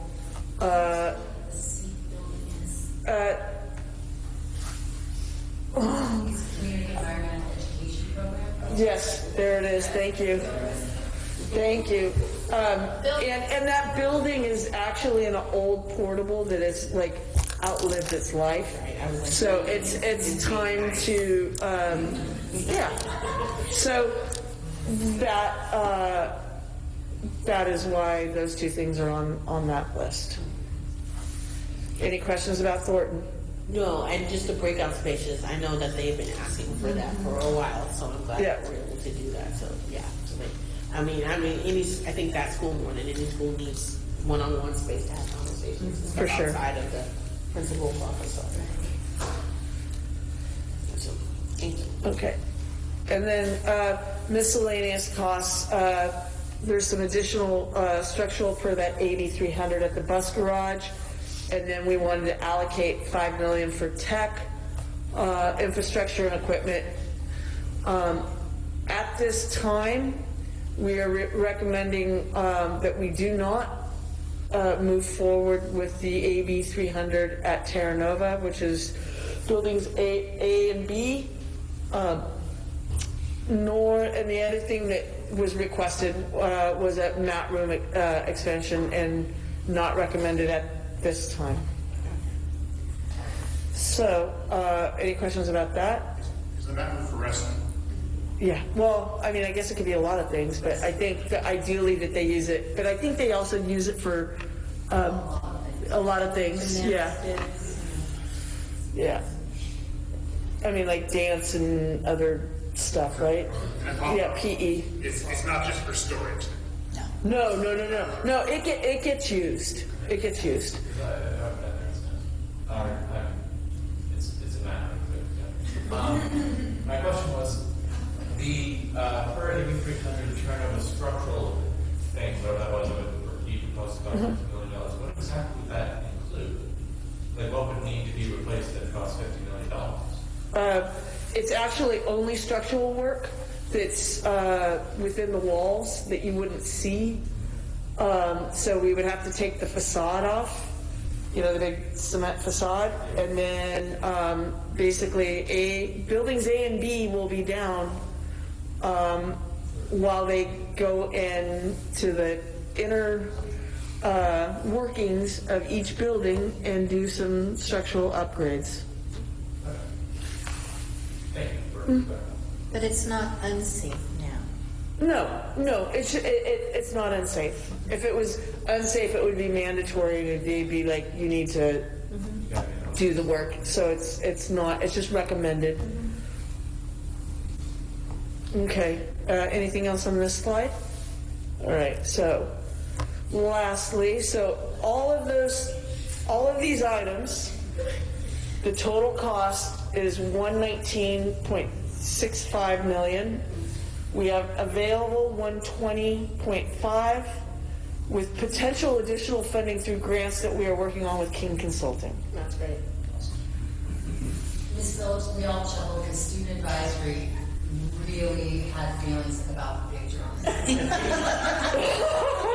Why? We reviewed your presentation last night at student advisory, and we got through the whole thing, but then this slide. There's nothing wrong with the book. The picture of the professional. It's just like it feels a touch out of place because up until this point we haven't described any images of people to the remainder of the slides. So she comes in as kind of this like stock image jump scare. She was the stock image for, yeah. She was the stock image. I didn't even know this. You gave us a chuckle. I know.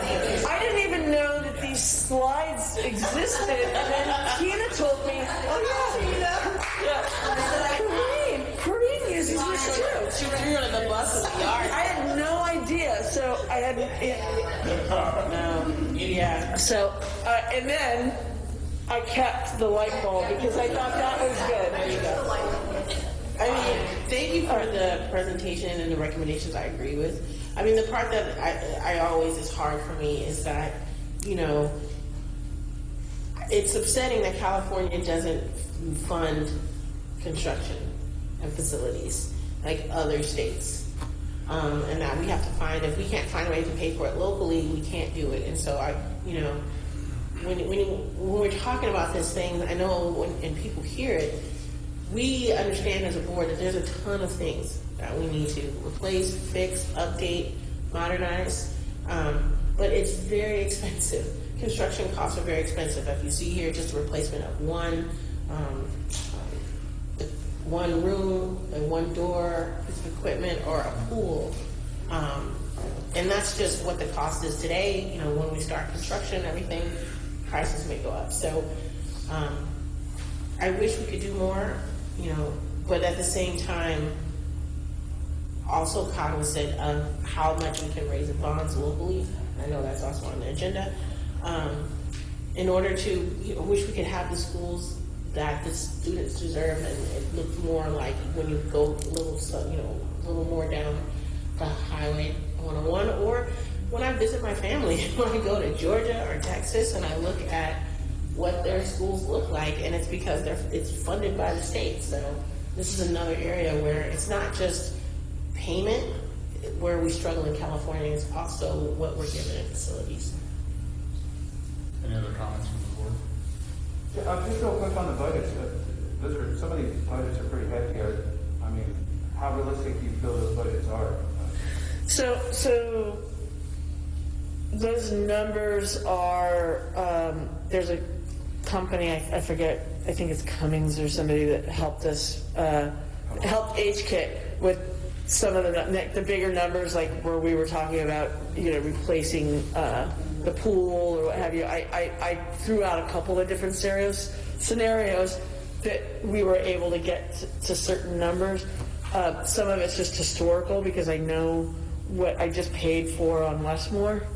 And then what I did is I know that basically there's a 25% markup and escalation if we don't start for a couple of years. So, yeah, so those are, I mean, it was calculated. It wasn't that I just like threw darts. Yeah. Where it came from. Yeah. Put together a big budget like that with something that hasn't been really documented yet or designed is pretty difficult to do. So I was just, you know. Yeah, two different ways. One was through a company that's all they do is estimating. And so they provided some of the numbers, and then I have numbers because real world numbers. I've got real world numbers when it actually gets built. And that budget includes design numbers and everything from start? Yeah, soft costs. So that 25% includes soft costs. Question regarding the budget. I noticed that we were very near to the limit of the $120 million remaining from the original 160 or so. My question is that just because we're trying to get as much as we can out of this, or are we required to make as much? Is there any benefit from using less of the money, or is it a situation where we want to use as much as we can? No, I wanted to try to get, we had a huge list. So I keep boiling it down and boiling it down and boiling it down. So I was trying to boil it down to this and get the most bang for our buck in a sense. And that's how we got to that number. It's not that that's like the magic number that I was trying to. Yeah, it's just reflecting that. Yeah, exactly.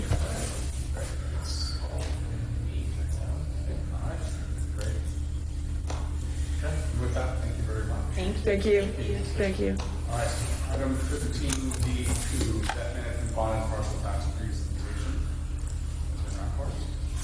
Thank you again, President Lee. Tonight, I have asked our financial advisor, Mr. Dale Scott, to provide the board with some information about our bond programs and our parcel tax timelines. Thank you, Dale, for being here tonight. We made a quick check and to make sure I had no pictures of people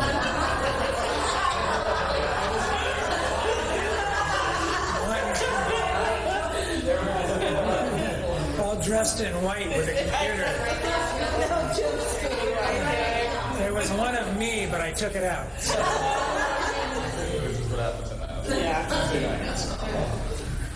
So tonight I want to give a really broad view of a lot of different pieces. I know we have 2 new board members, so just to help you kind of get a sense of where the district has been. Any questions as we go along from anybody, I welcome. I'm going to take a bunch of different sections. They all kind of hang together, and I'll try to go through them as quickly as possible. When we start looking at the district's debt, the outstanding bonds, we start by looking at the district's GO bond authorizations.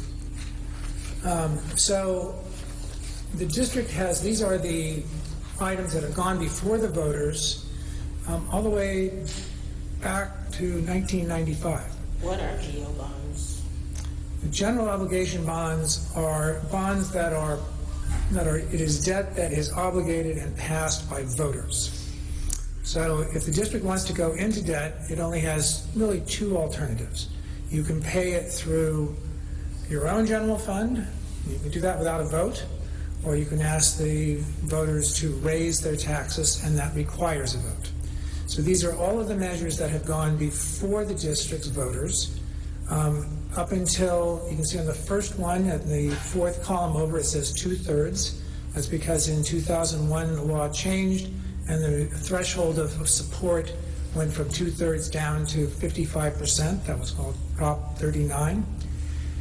And you can also see that all of these items have passed. If you look at the percentage, yes, they passed by a fairly large amount. In each case, again, 55% is the threshold. The far column to the right is the unissued bonds. You only have one measure, the one that passed, Measure Z, that passed in 2020, still has $163 million of bonds that are authorized but unissued.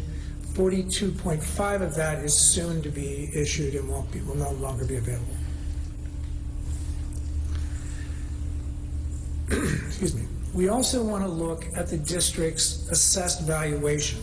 The assessed valuation is the value on which a property owner will pay taxes. It's all of the assessed value, all the property in the district, not the district's property, but commercial, industrial, residential, et cetera, et cetera.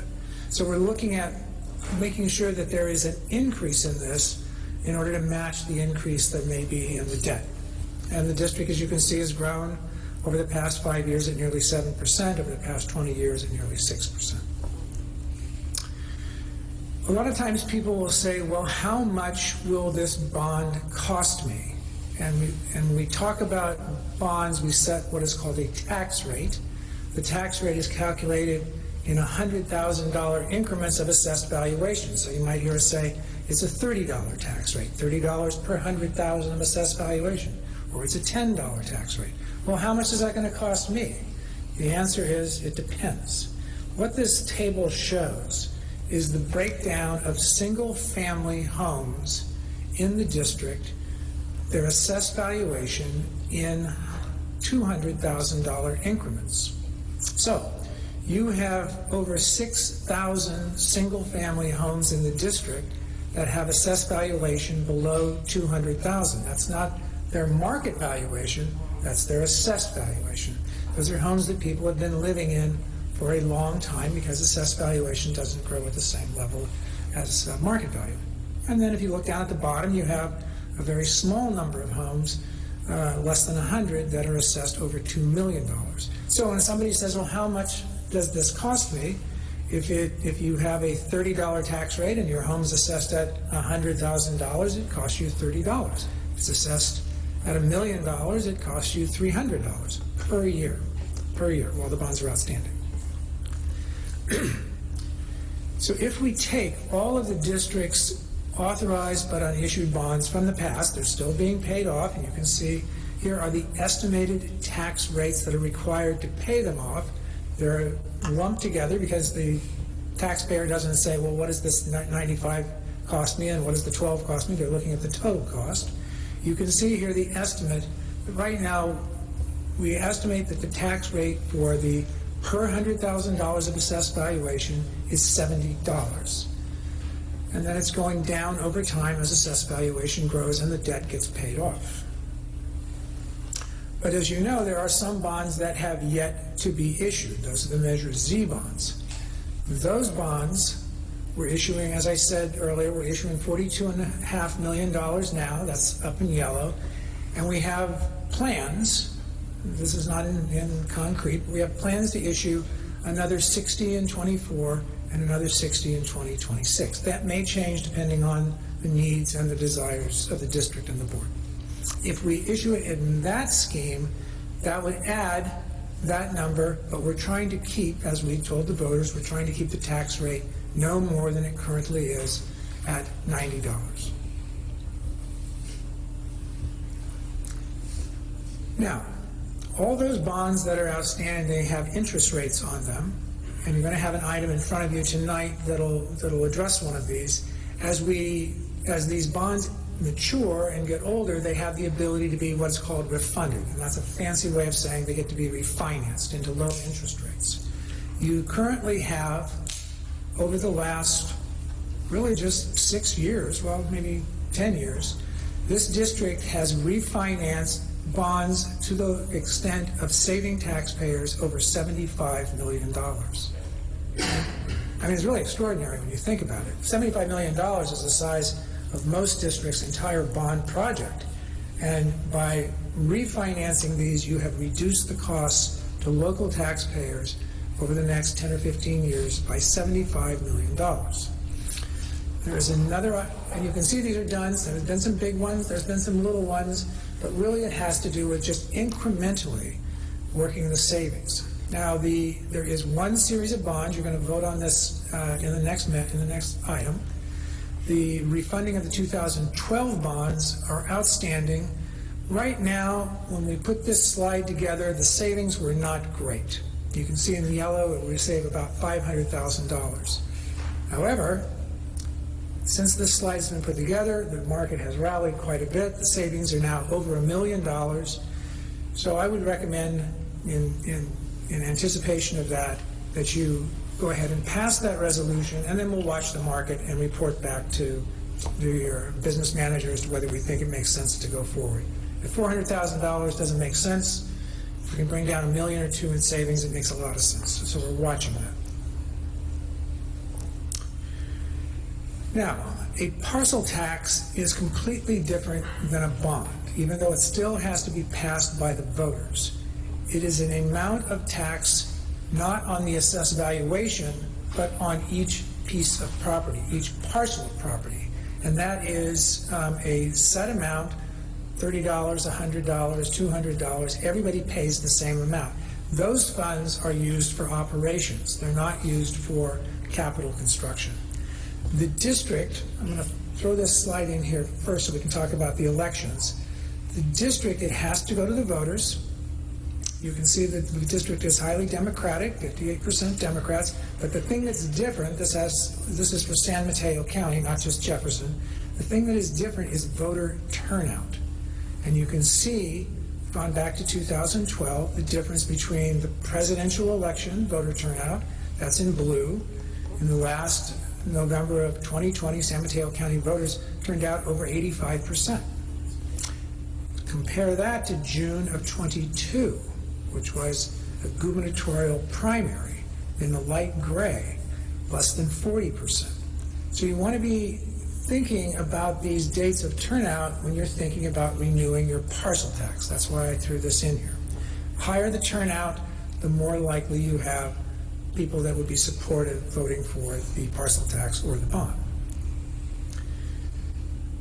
This is a table of the district's past parcel tax. The first one was passed in June of 12. It ran out in June of 16. It was replaced with Measure E, which is a $60 per parcel tax. These take 2/3 of the vote. It is expiring in June of 26, and then there was a second one put on the ballot, which passed in November of 18, Measure Y, for $58. So, you're going to have a decision coming at you pretty quickly about what to do with Measure E. And I think it makes sense to consider putting Measure E and Measure Y together, perhaps, and running them as one replacement, or maybe you want to take them separately because the amounts are lower. It's something that's going to deserve some discussion soon, because June 26 is coming at you very quickly. You might want to actually put this on as early as November of 24, which is the presidential ballot, in case anybody's not following the presidential ballot.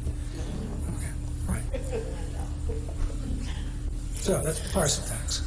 If you wanted to be on the November 24 ballot, For the parcel tax, typically you would do voter research in the form of a survey. It's not required, but it's something you've done in the past. Board action possibly in the summer of 23 or in the fall of 23, early 24, and then election day, of course, November 2024. Looking at a new bond election, you're going to run out of money soon. So we looked at some different alternatives, trying to figure out a way, how much could you raise and ask voters to approve and not increase the current tax rate. So if you were to get on the ballot, for example, in November of 24, and I know I just showed you a parcel tax, but these are some decisions you have to make, you could raise $198 million without increasing the tax being paid currently by your taxpayers. You, of course, don't have to get on 24. You could hold off until the gubernatorial election in 26. It would be the same amount. Remember, the turnout is not as great, but it certainly would make sense if you would kind of do the parcel tax first. That would also be 198. If you waited until 2028, as those tax rates go down, your amount would go down a little bit as well, just because you're having a lower rate that you're starting with.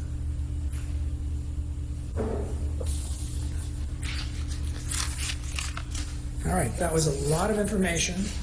I'm happy to answer questions on it, even though I know there was a lot of different subjects, but anything that you'd like me to cover a little more.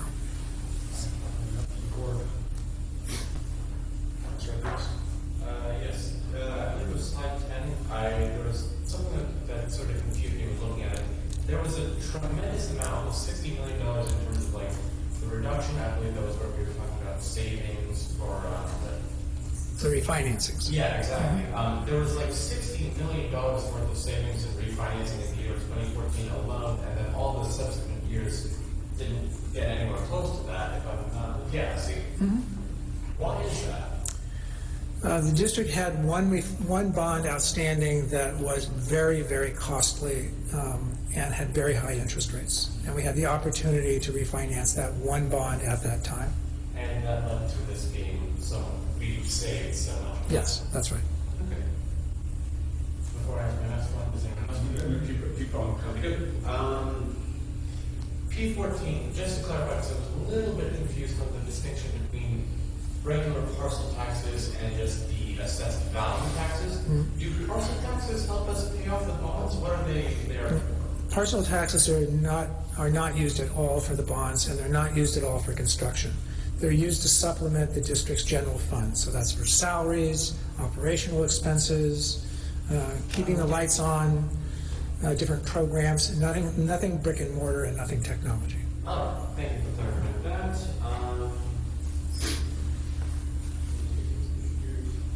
You mentioned that setting forth the motion to bring or make adjustments to the parcel tax would be best done on the November 5th, 2024 because of the presidential election. But does the presidential election's timing really affect how people vote on local tax changes? No, it affects who votes, how many vote. It's the turnout. The turnout. So there's a higher turnout in the times of the election. In a presidential election. Especially for people so people are parents' age. For younger people, they usually vote on presidential and usually not any other time. Yeah, so to make sure that we have the most people that are affected and are directly in contact with our school districts, it makes sense to have the people who are going to benefit and have the most effect from it. Let's use the election that they're in. All right. That was all from me. Thank you both for clarifying. Does anyone else have any questions? It's not my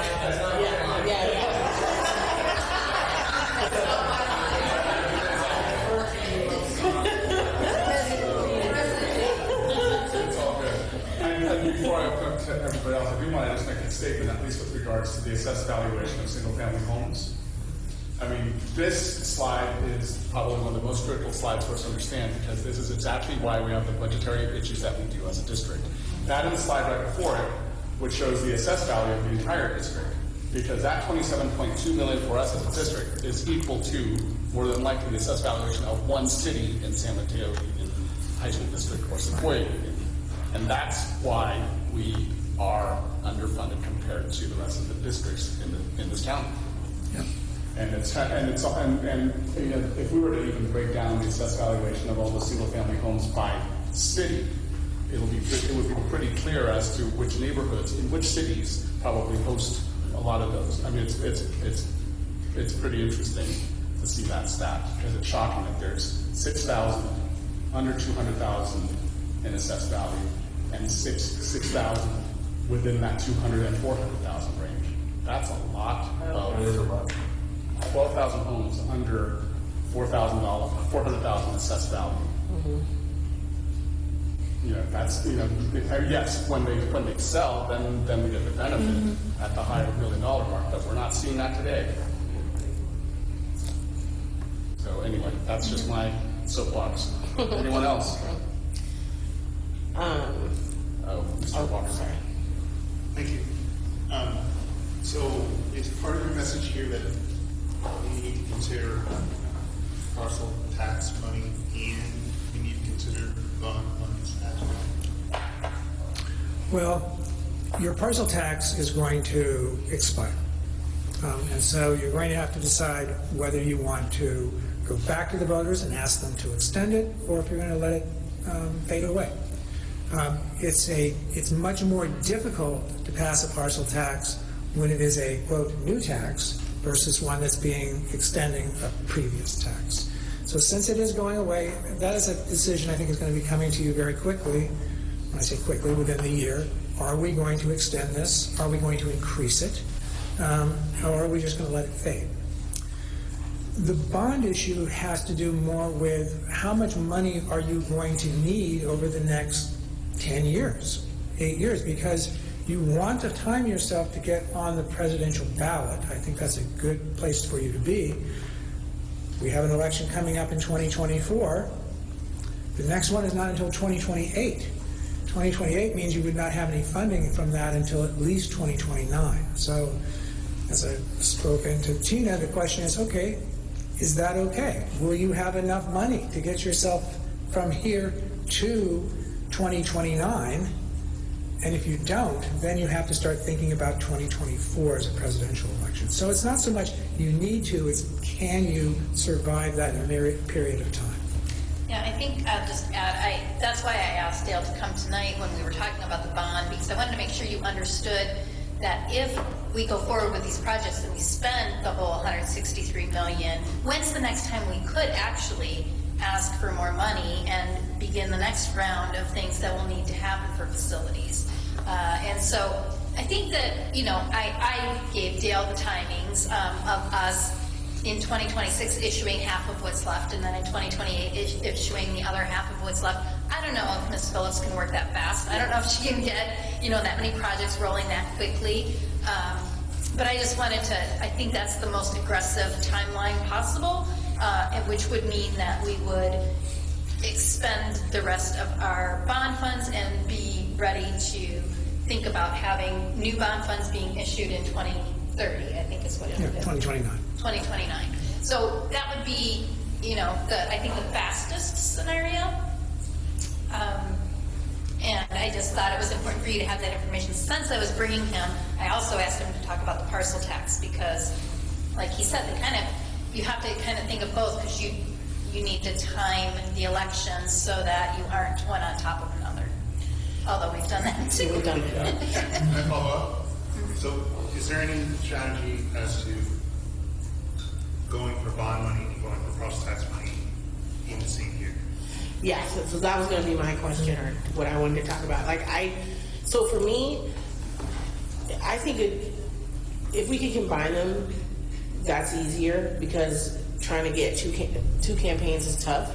But then if we combine them, I would say we don't do anything else but do the parcel tax in 2024. That's my opinion.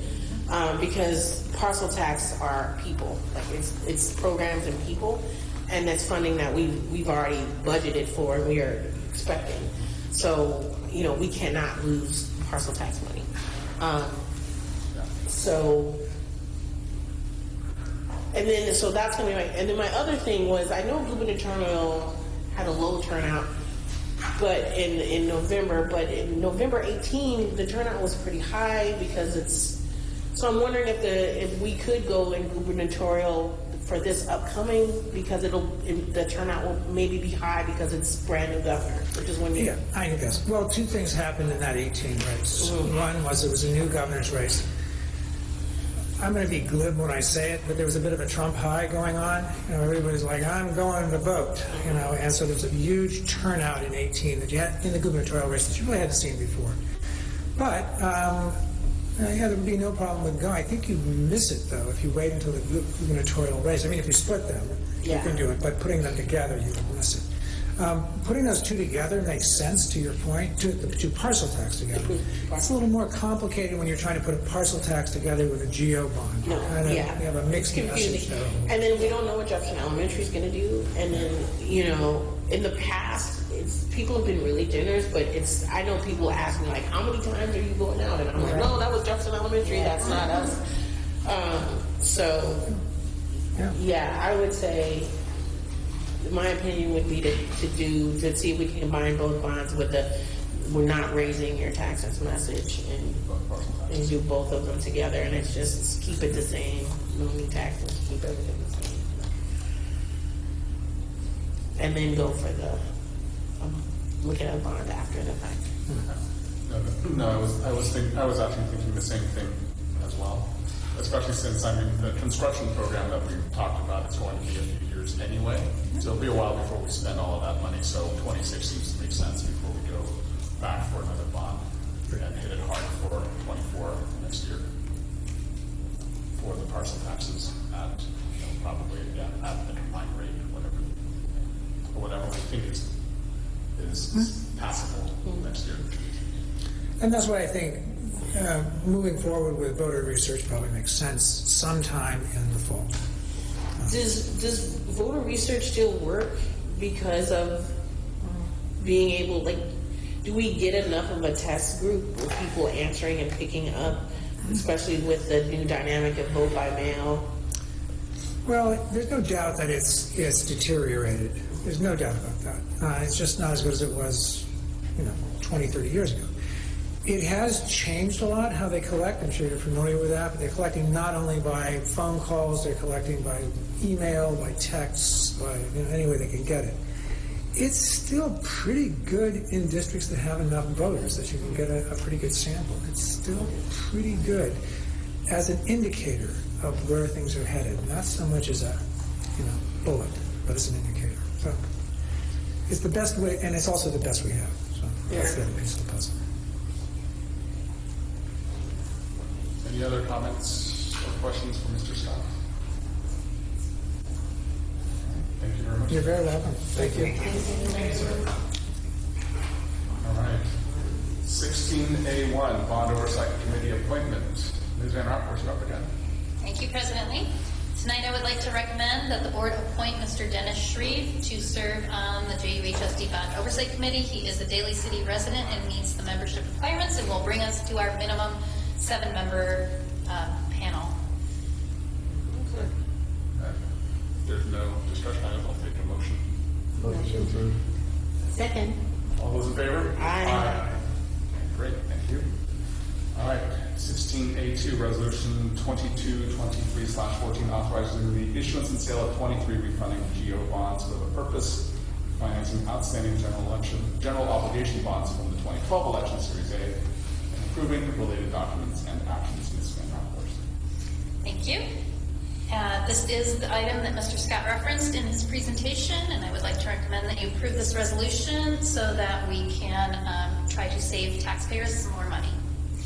Yeah, and I just want to thank you, Mr. Scott, for always looking into this and finding ways for us to get money back as possible. So thank you. And thank you too. So moved. A second. All those in favor? Aye. All right.